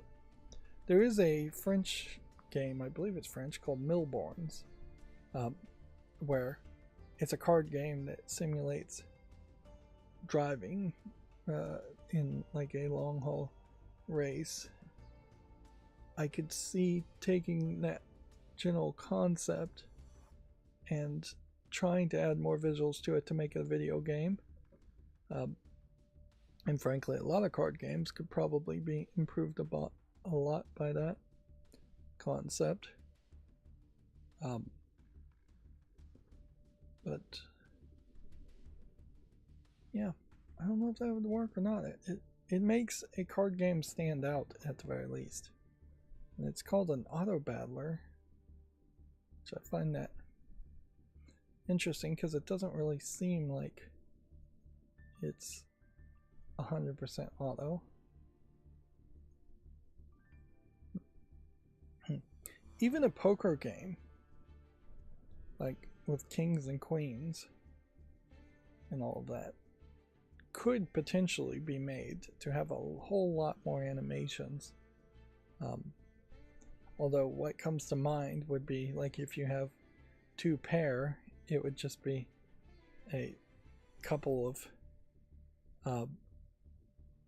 of people either on your side fighting or maybe on your side doing a double date or something like that. Yeah. So with the people and the kings and queens, things like a flush, a two pair, full house, three of a kind. Maybe you could have like a fashion theme around something like that, but you would assume it would be more violence based jacks and knights and kings and queens fighting each other like battle chess, but for poker in a modern animation style. But yeah, you'd have to get more creative than I probably am to make something like a solitaire game have a whole bunch of visuals happening while you're playing basic solitaire. Even the Yu-Gi-Oh game with the racing concept was pretty crazy as a design. I'm surprised we haven't seen this news story more. Discord is attempting to put the fires out with a clarification on the new age verification. Discord has released new clarifications around the new forced age verification system coming worldwide next month as people look to flee the platforms. This really sucks for me because I was trying to build up a Discord. At a certain level, it doesn't suck that much because I didn't really succeed on having too many people follow me on the Discord. But I really don't have a lot of desire and energy to try and start over again. But yeah, I was hoping to maintain a Discord as a place to dump a lot of posts and meme pictures, and sort them out and have a lot more going on there as far as having your own private forum. But if it is a case that tons of people now are going to flee Discord because Discord is either going to require you to give them a state ID, which most people shouldn't be willing to do, or take a picture of themselves for age verification, which most people shouldn't be willing to do either, then there's no point in me sticking with Discord myself. But yeah, the danger, I think, bigger here is that you're just going to have every single platform start to have these draconian ID age verification systems, and nobody is going to want to really do that, and nobody's going to want to use the services. Discord was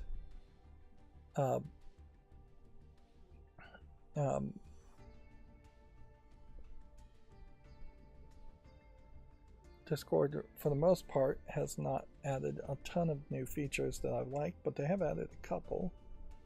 But it still is fairly not a perfect and easy to use software. So they have an FAQ here. Will I need to age assure to continue using Discord? No, the vast majority of people can continue using Discord exactly as they do today without ever being asked to confirm their age. In a minority of cases, when additional confirmation is required, we offer multiple privacy-forward options through trusted partners. They say through trusted partners, but there was literally a partner they had with a year ago that leaked information. You must be confirmed adult to access age-restricted content or experiences, such as age-restricted servers, channels, or to modify certain safety settings. The certain safety settings may be what is the killer there. Majority of users don't access age-restricted content, will never go through facial age estimation, flow, or ID verification. In the minority of cases where they cannot confirm you as an adult and you need access to age-restricted areas and settings, you'll be asked to go through additional steps. So yeah, it is a little shocking to me that the level of backlash has not pushed Discord to fully abandon this age verification thing. And certainly it's a messaging and marketing thing that's the problem here, because had they slowly boiled the pot and said, hey, you can now have adult only sections, Discords, and if you make an adult only Discord, you can require age verification.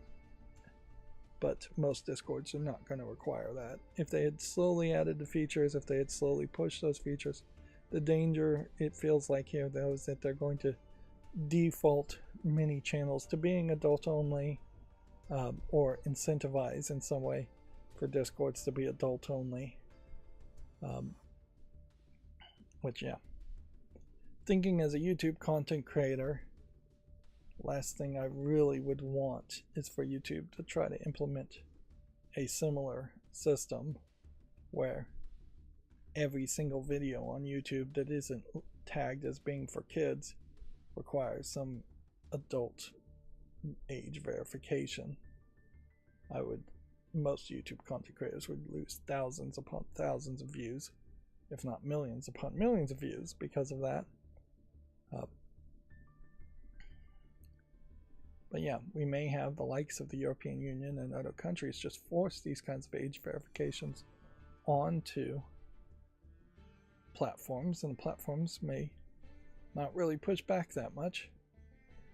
But yeah, this is just a bad handling of it on Discord's case. Moving on, the physics building game Besiege heads into space with the Broken Beyond expansion. Interesting that it would go into space. It definitely doesn't look like a game that would be heading towards space crafts. The Motorsport Manager revived with a break from Sega. So PlaySport Games announced they've got the rights to Motorsports Manager back from Sega and are already working on updates to the game. Originally released back in 2016, it was quite highly rated by the number of critics and has a very positive rating on Steam. Certainly weird though to go back to a 10-year-old game, but it is probably the case that for a lot of these companies, they've got very little to lose and they don't have anything else to work on. But yeah, guess they put this on the fall list, on the wish list, not the fall list. Mugenics is weird and completely chaotic, and it's out now. So yeah, I don't know if there's too much specifically that I want to say about Mugenics. There's probably a little bit of an onboarding system as far as just learning how it all works. But yeah, the people that are playing it seem to be loving it, and that's about the best as I can say in a short amount of time. The Kronos Group celebrates 25 years of open standards. They've released a series of videos today celebrating 25 years of open standards like OpenGL, Vulkan, and more. Who are the Kronos Group? They are a member-driven consortium that oversees many things that rely on not just for gaming on Linux, but all sorts of industries. They're the ones pushing open standards and keeping them all up to date as they work on with various companies and other organizations on the likes of OpenGL, OpenGL ES, OpenXR, that's augmented reality and VR, Vulkan, GLTF, is that a font standard? I don't know what that is. OpenCL, and more. So yeah, nice for open standards, although particularly for games it's very much been the case that Vulkan support, direct Vulkan support or OpenGL support has been fairly low, whereas the Proton, in contrast, of taking Windows DirectX and converting it to a command that might be used by Vulkan or OpenGL, has fixed the lack of adoption.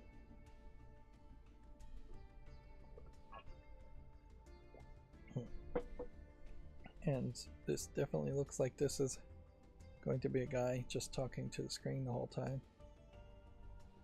And he's got a pretty bad green screen going on here. So you can see that as he turns his head, parts of his hair are getting green screened out pretty badly. This is why I recommend never actually using green screen or even blue screens, which is the new standard, because you're just not going to have the proper lighting and setup for it to work really well unless you have $1 million camera and shooting studio.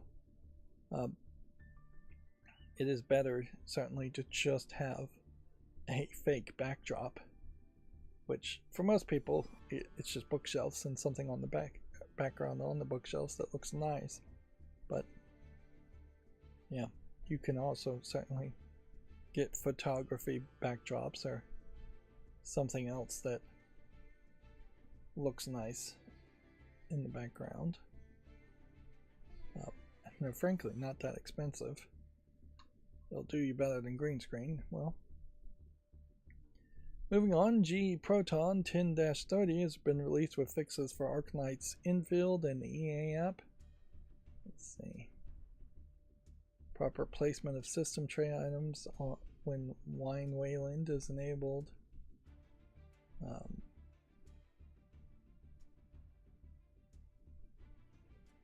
Yeah, they're working still on Arch 64/ARM support, which is still a work in progress as far as potentially running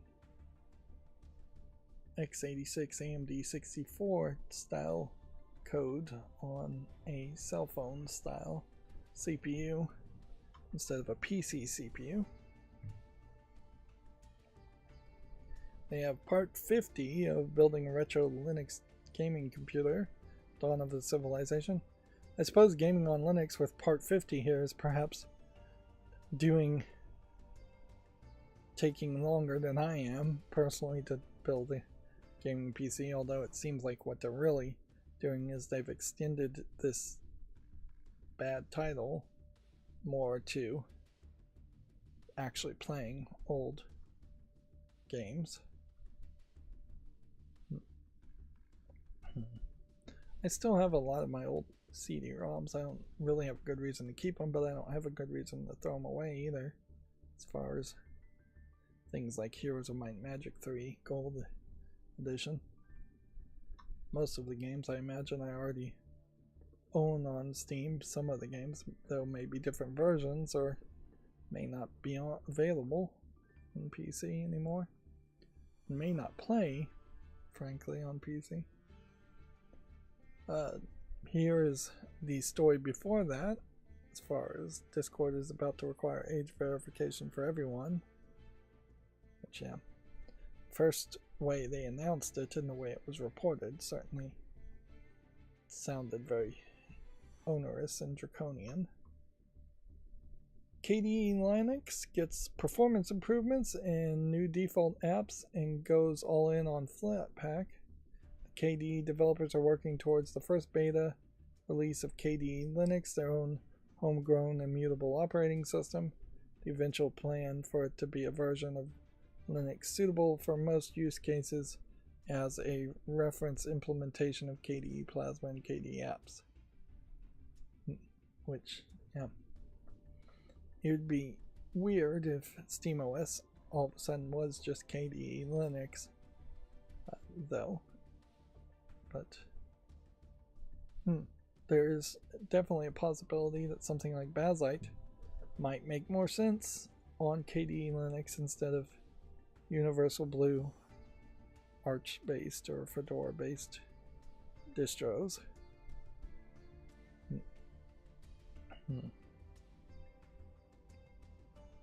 It'll be, I imagine, a while before I see anybody actually test out KDE and Linux as more of a thing than a interesting experiment.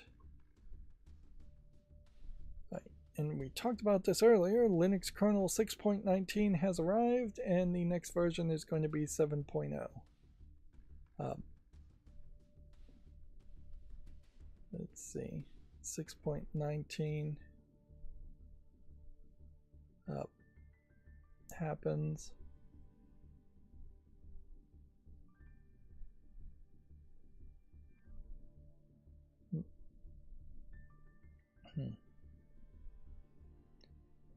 Let's see.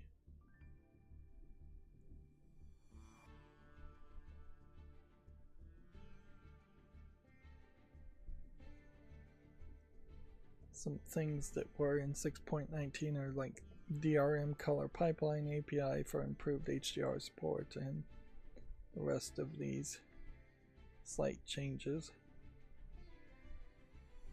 Xbox Ally X support, Legion Go-To support improved. Steam Deck APU ID for CPU temperatures being read.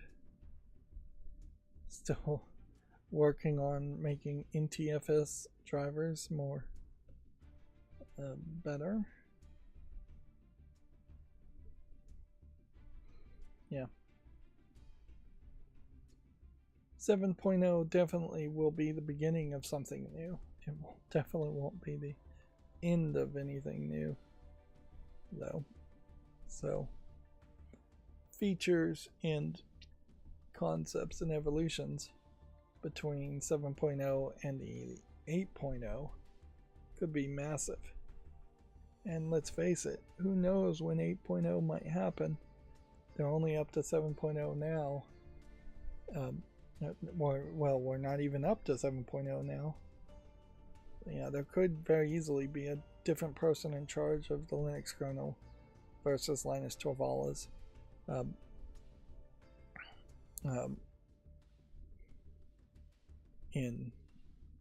By the time 8.0 comes out, lots and lots of things could change, lots of improvements. It very possibly could be, though, that there's just accelerated development. Although I don't know if there would be accelerated development on the kernel side. There may be accelerated adoption and development on Linux. I saw a Reddit thread just yesterday talking about how somebody is saying Linux needs to be more accessible, and the general response is it is pretty accessible right now if you're willing to jump in and even try it. The thing is, there's still just going to be a lot of people that won't even try it, or they've never installed an operating system in their life, so the process of installing an operating system is scary. That's one of the things that Windows helped lock users into, is you buy a computer and Windows is already pre-installed. And yes, Linux is just different in some places, and it just always will be different. In many ways it will be better, but people want things to stay the same. Of course, nowadays nothing is staying the same. Windows 11 is different than Windows 10. Windows 10 was different than Windows 8. Windows 8 was different than Windows 7. So we have not had anything that has been particularly consistent around Windows for several generations. So staying on the roller coaster of Windows is just as much adaptation as moving over to Linux for most people. And most people have already adopted a new operating system in the form of their phone, which is what most people are just using for almost everything. Moving on, though, I don't want to get into too big of a rant. Let's go through the GameDeveloper.com articles. Mattel has acquired control of the mobile studios Mattel 163 from NetEase. NetEase received $159 million for its stake in the California studio. That's interesting because I would say Hasbro and Mattel, I think, is a subsidiary of Hasbro. Maybe it isn't. Have not really been doing anything great. And certainly these kinds of card games should have better digital versions of these games. Yeah, Uno, for example, you could easily take the concept of Uno and convert it into a much more interesting game than what I've seen people who play Uno have done before. Moving on, Pacific Driver developer Ironwood Studio has raised $4 million in seed funding. The vehicle survival title has sold over 1.5 million copies worldwide.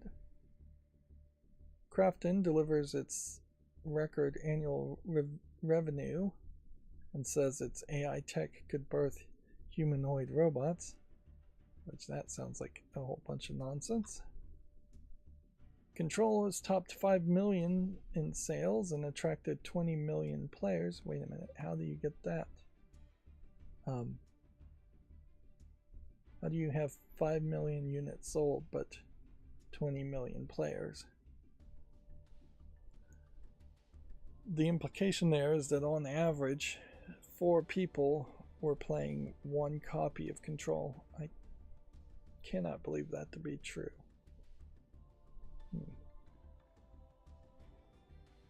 Unless it was $5 million in sales with 20 million players, which would also imply that they were paying like 50 cents for, or wouldn't it be 40 cents per copy of the game on average? Yeah, I don't know how you get those numbers. The subheadline perhaps is more important, that the multiplayer shooter FBC Firebreak is limping along with player count stable but low. Yeah.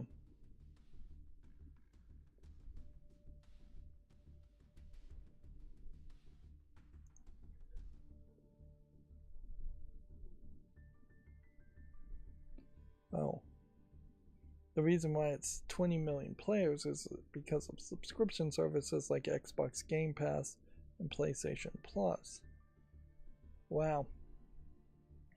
That really goes to show something, that 3 out of 4 people who played Control did not directly choose to purchase Control. They got it through a subscription service. That does not feel like that speaks well to the economics of video games. But maybe it works. I don't know. Let's see, there's a report that Mind's Eye developer installed surveillance software without employees' knowledge. The surveillance software is directly linked to Mind's Eye success. Is a quote here. The co-CEO, Mark Gerald, reportedly told employees. It's not uncommon, and you should pretty well assume that if you are working on a company's network, they are spying through your network traffic. And if you're working on computer companies' hardware, like computers or laptops or phones, they are probably spying even deeper onto all the activity there. It is pretty much the default that you should assume that that is happening. And while you might have a moral argument that people shouldn't spy on other people, you really don't have much of any other arguments. The companies are paying for that network, they're paying for the hardware, they're paying for your time, they track you in all other ways. You clock in, ID badges to lock in. Let's just face it, you are being watched when working a job, and you should be on your best behavior and assume you're being watched, and frankly a little paranoid even when working a job. One of the worst things you can do at any job I think is to let your true feelings be known to anyone, and that you really should be putting on a professional version of yourself and facade.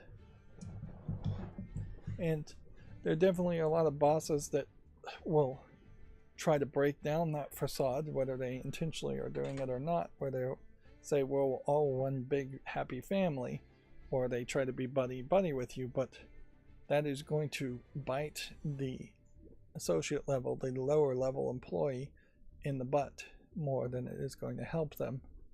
I'm reminded of that motorcycle show that was on TV many, many years ago, where it was the father and the son working together, and how that show eventually just became very notorious for the shouting matches and yelling and anger between the family. And yeah, in general, you should never work with friends or family. But yeah, you want to be professional in every job. You want to be the most professional you can possibly be. Maybe the most professional person in the room. And if you're not liking the job or upset about something, you just, unfortunately in the United States, in a right to work scenario, have to keep that hidden, keep that secret until you can find a better job and quiet quit, or find a better job and leave.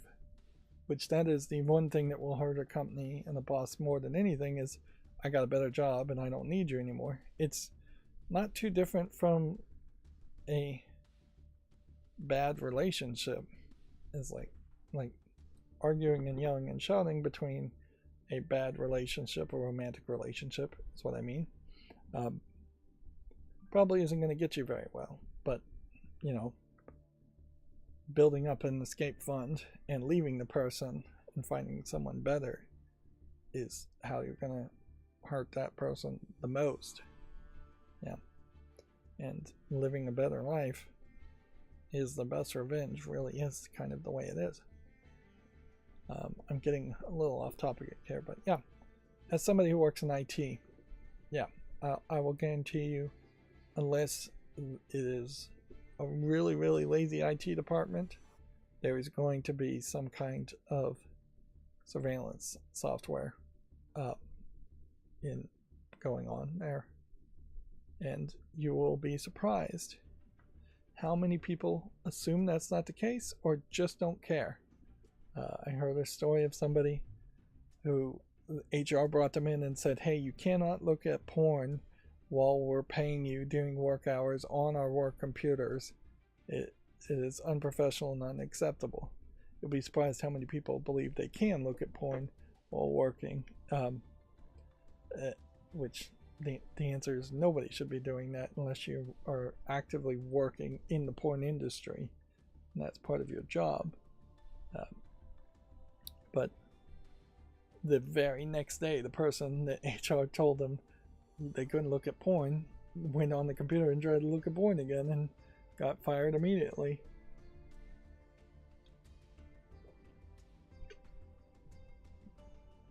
And that's a great way to get fired, as far as just gross insubordination and not doing the exact opposite of what people told you to do within a day.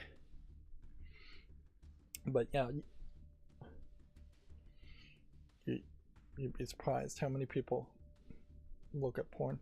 You'd be surprised, I imagine, how many CEOs, though, also get away with it, and the IT department is just told to ignore it, or they're not monitoring what the CEOs are doing.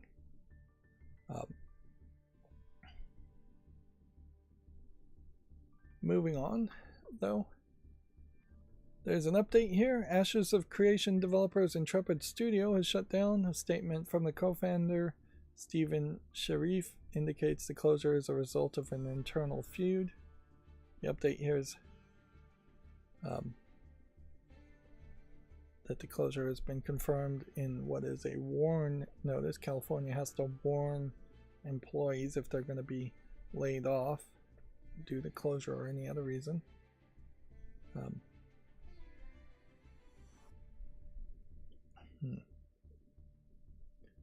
Yeah, you don't see it that often, but I imagine it does happen that there are fights after a level of success.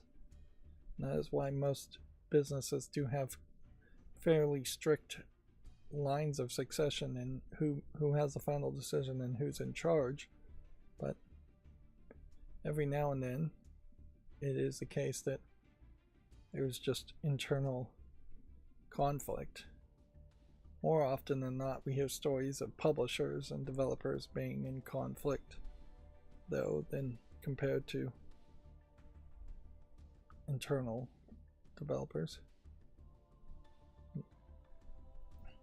It is interesting, certainly, how the collaborative efforts of developing a game really stop being collaborative efforts once it's time to make a management decision.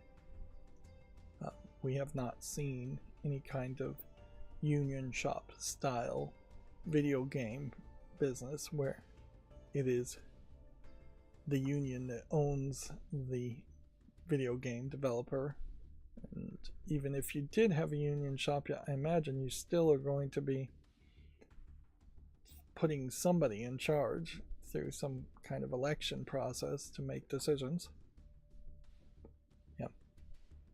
Yeah, I don't think I've ever seen any stories of a union shop video game company. It would kind of make some sense to do it that way, but yeah, too many people hate unions in the United States in particular for that to really happen, and funding would definitely be an issue as far as getting to that point. Moving on, apparently there's a No Ice in Minnesota bundle launched on itch.io. The bundle features 1,439 items, including tabletop and video games, with the proceeds supporting Immigrant Law Center of Minnesota. Which, yeah, it's a fairly political bundle to say the least. That being said, I don't know if anybody who is using itch.io is going to really have a problem with it. This might very well be a case where itch.io and some of these sites, though, allow basically anybody to make their own bundles or anybody to make their own game jams. And so yeah, you could certainly see where it might get political fairly quickly. Moving on, Riot Games has laid off roughly 80 employees from the 2XKO team. Overall momentum hasn't reached a level to support a team of this size long term. In a lot of ways, though, there's almost always layoffs after a game is released. So they may just be rebranding layoffs that they had planned on doing anyways. Control developer Remedy names a former EA exec as a new CEO. Jean-Charles Godoshin has spent over 15 years at EA across 2 separate spells. Yeah, him being an EA person feels bad, but who knows, he might have been at EA during the heyday of EA when they were doing actual good game releases. Although, maybe not. Discord will soon require age verification for full access. GameDeveloper.com having that same headline. This is one of those headlines that if I was on the internet kind of constantly, which I am, but I tend not to be looking at video game news constantly. Had I seen this headline quicker, I could have seen myself, if I was really smart, making like a YouTube short around it really quick and gaining a bunch of views that almost certainly would have not led to anybody watching any of my other content. Yeah, if I was just chasing trends, this was definitely a trend and a headline that people were talking about for a brief second, and certainly anything I would have said at the time would have been very reactionary and not informed in any way, and I would have just been spouting off a highly emotionally charged nonsense rant. Unfortunately, a lot of those videos work on YouTube. It's just being reactionary. You don't have to be right, you just have to be right now. Videos do get a lot of views. Moving on, the biggest Roblox creators earned an average of 1.3 million in 2025. I find that kind of hard to believe. I feel like what they've done is they've combined all of the biggest earners on Roblox into a very large group, and then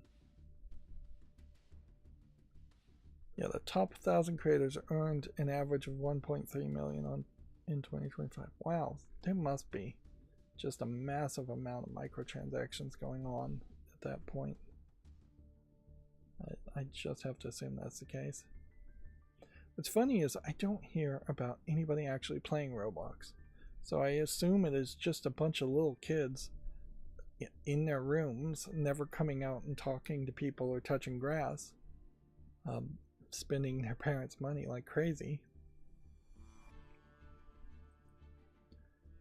Let's see. There's a quote here. "This is untenable," end quote. An Australian minister questions Roblox PG rating over child grooming concerns.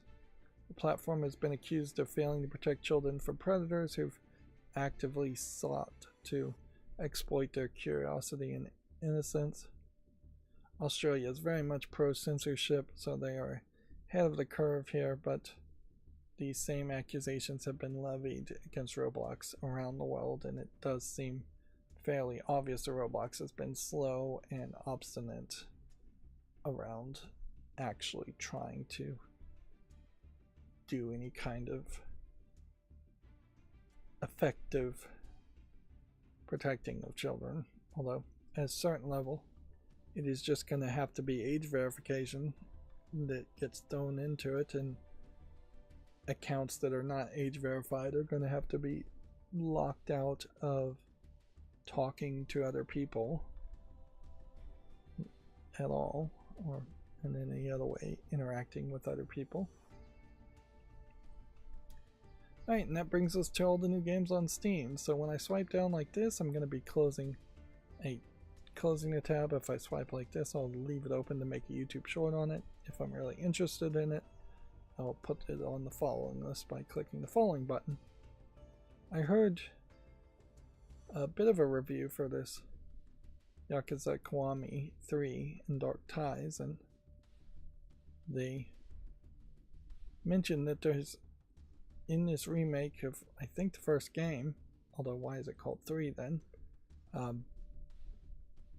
They've reduced the number of interactions and events compared to the original version of it. Yakuza 3, I would assume. But I think the general idea is that they optimized it by reducing a lot of garbage.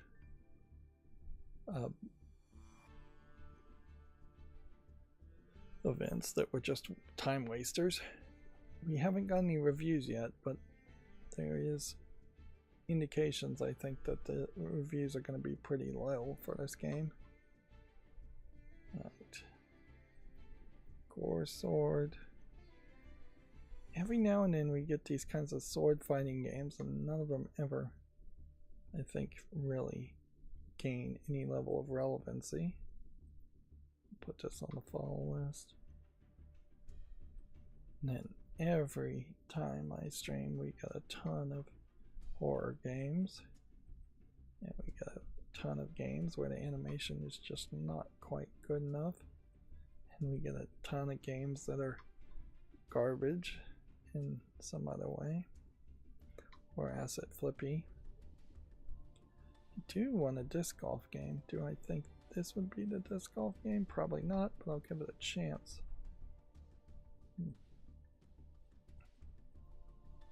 It is funny, the level of quality that you need for a horror game these days is so high that if you aren't approaching the level of the Resident Evil 2 remake, you might as well not try.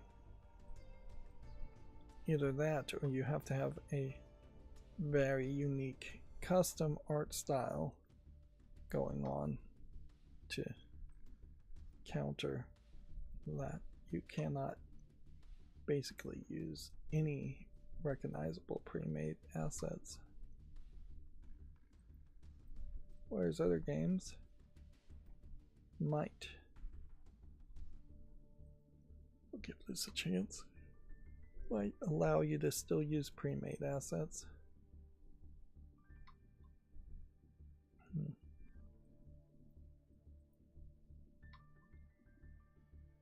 But it usually is just 3D models that get asset flipped, or at least are recognizably asset flipped.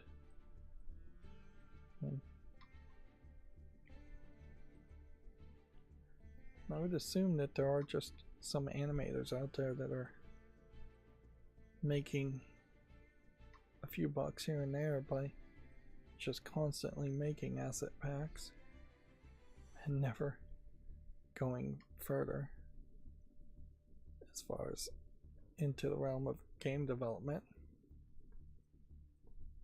Which, yeah, that might be the wheelhouse of some of these. Some developers too, is that they may be very bad at programming or just completely incapable of programming, but they might be very good at animating. I mean, we obviously know the opposite is true, that there are people who are at least slightly decent. I'll give this a chance. It's probably nothing, though. There are people that are at least slightly decent at programming that are not capable of animating,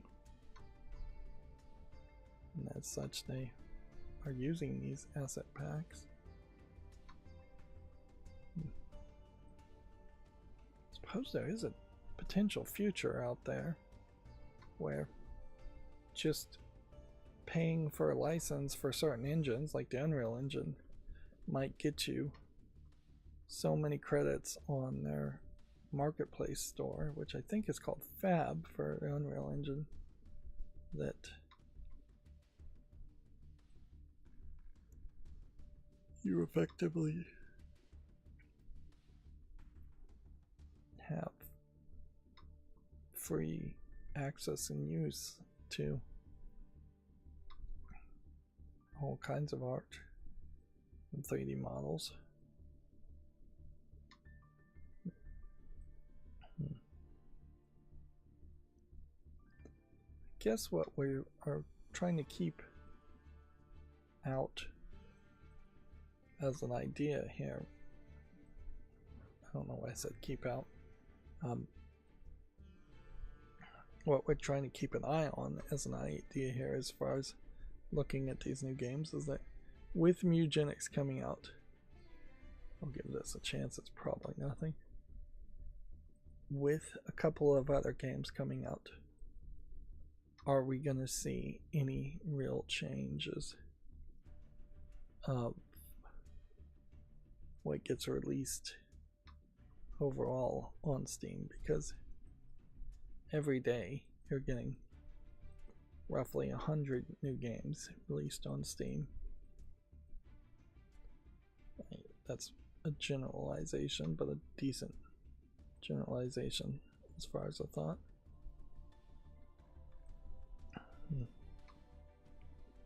And yeah, this is something that probably would be better to 3D print than to have as a video game, where you move the pieces around to say the day of the month.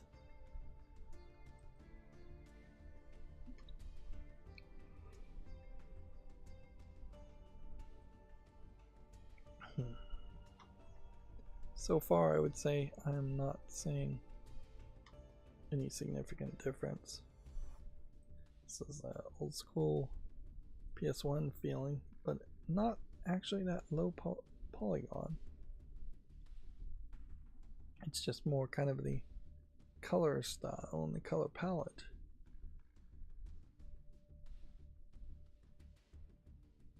I'm gonna put it on the fall list, but I probably shouldn't. Minesweeper pillars. You get occasionally too many Minesweeper games, too many particle effects, simplistic tech demo type games, too many things with screenshots that have no indication that there's actually a game there.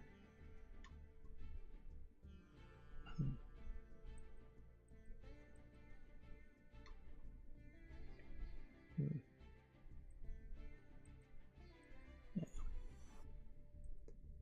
This looks like it might be something.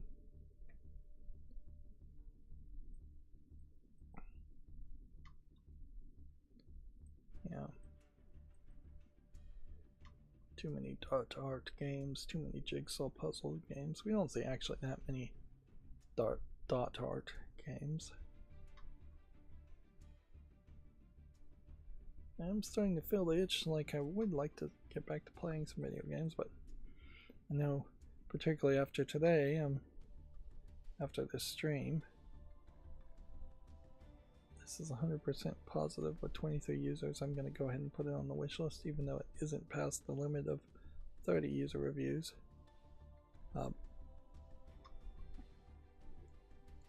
Yeah, I know today I'm going to continue to try and finish my taxes and install that space heater.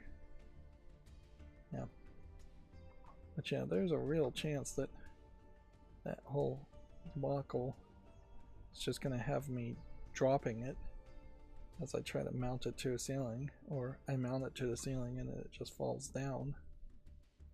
Yeah.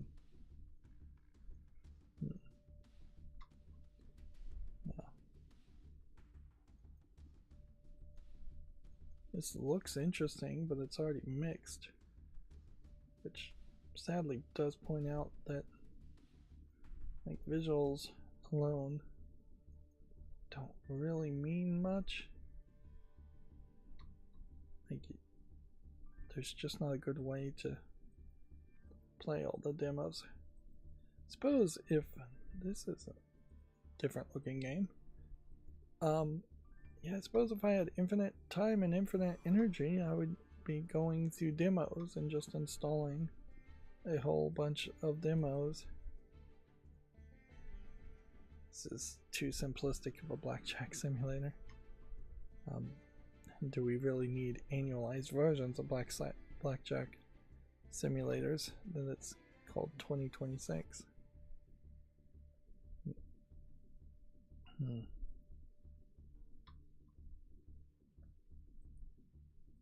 Yeah, there's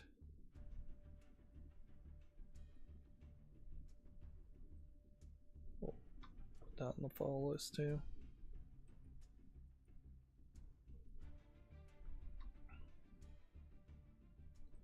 Yeah, I guess if there was just some fast way you could play demos and get a feel of what it was. I guess that's a case where if AI was really a thing and was actually helpful, there would be some way in which a demo that might be 60 minutes up to even an hour long could be sped up in some way to be a 4-minute experience. I'm not even willing to say 5-minute experience. If there was some way to do that, whether it's AI or some other way, then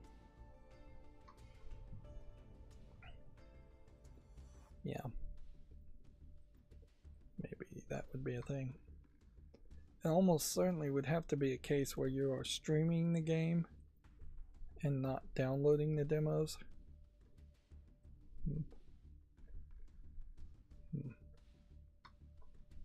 But yeah, that would be interesting, I suppose, if Valve Steam had a system where there's a server somewhere running a bunch of demos, and at any point you can just go skip to the next demo, and it just skips to the next demo and skips to the next server very quickly while you're just playing on the website, on Steam's website, and not installing anything. That would be intriguing. And then they would just have to reset all of the servers demos before that.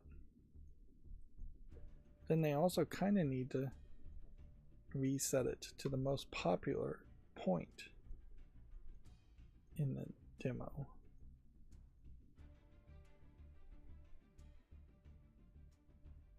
This,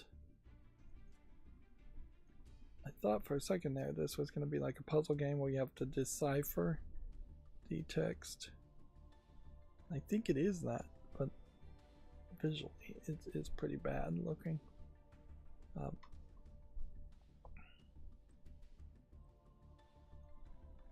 Yeah, it's kind of interesting that YouTube doesn't have something that's like channel flippy like that. That is effectively what I'm describing, is a system in which you could flip the channels, whereas the concept of flipping channels doesn't really exist too much anymore because most people don't have TVs that would allow you to flip the channels in any fast pace. Even over-the-air TVs with the newest HD digital transmissions take too long to acquire a channel for you to feel comfortable to flip up and down on them. Be interesting to see if this cat game somehow gets more sales because of Mugenics. If you name your game something like Dungeon Super Adventure, you're definitely not putting enough effort into designing the name.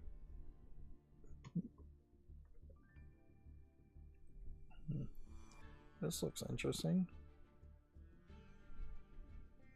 One thing I will say is nothing has jumped out today as being AI, which may just be because I'm not paying too much attention to that, but it would be interesting if there is perhaps a crackdown that's going on where less AI stuff is being allowed. This may be AI as far as visual novel goes. Doesn't say it has any AI in it though.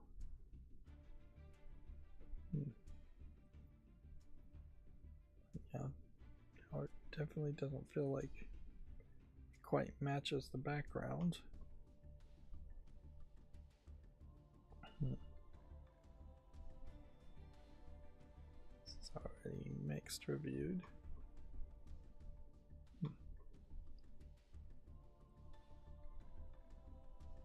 Yeah.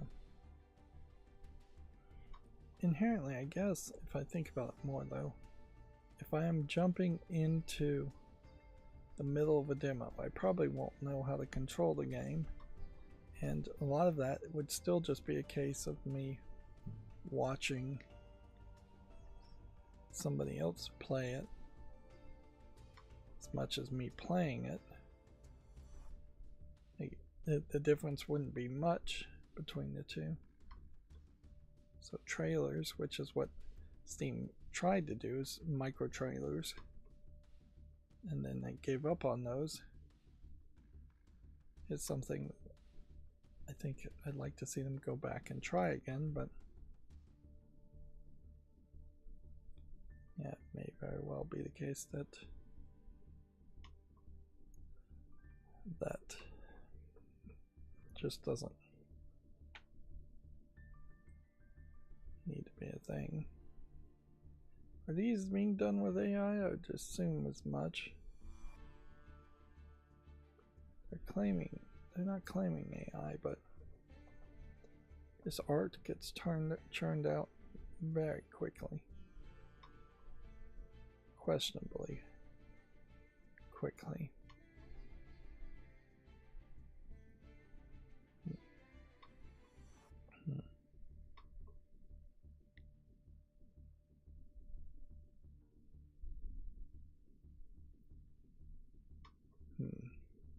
Yeah.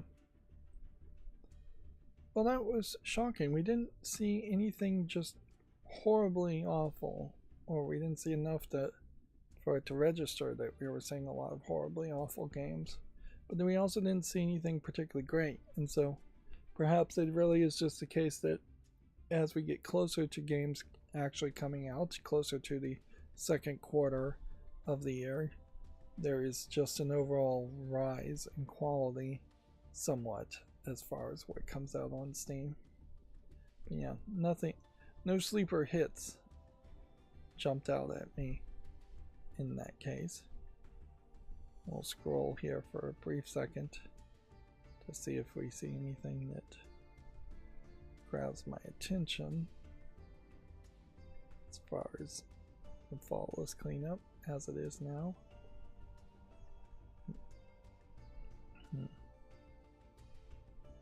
Yeah, I don't think there's anything too interesting there. Alright, well, that's another stream done. As always, I ask you to like, share, subscribe, comment, click that notification bell so you actually get notifications, and watch as much of my videos as humanly possible so I can get that watch time up. I have a playlist tab on my YouTube page that has a playlist for every game I've ever covered, which is very different from these live streams, so check those out too. Thank you for watching. Have a good evening.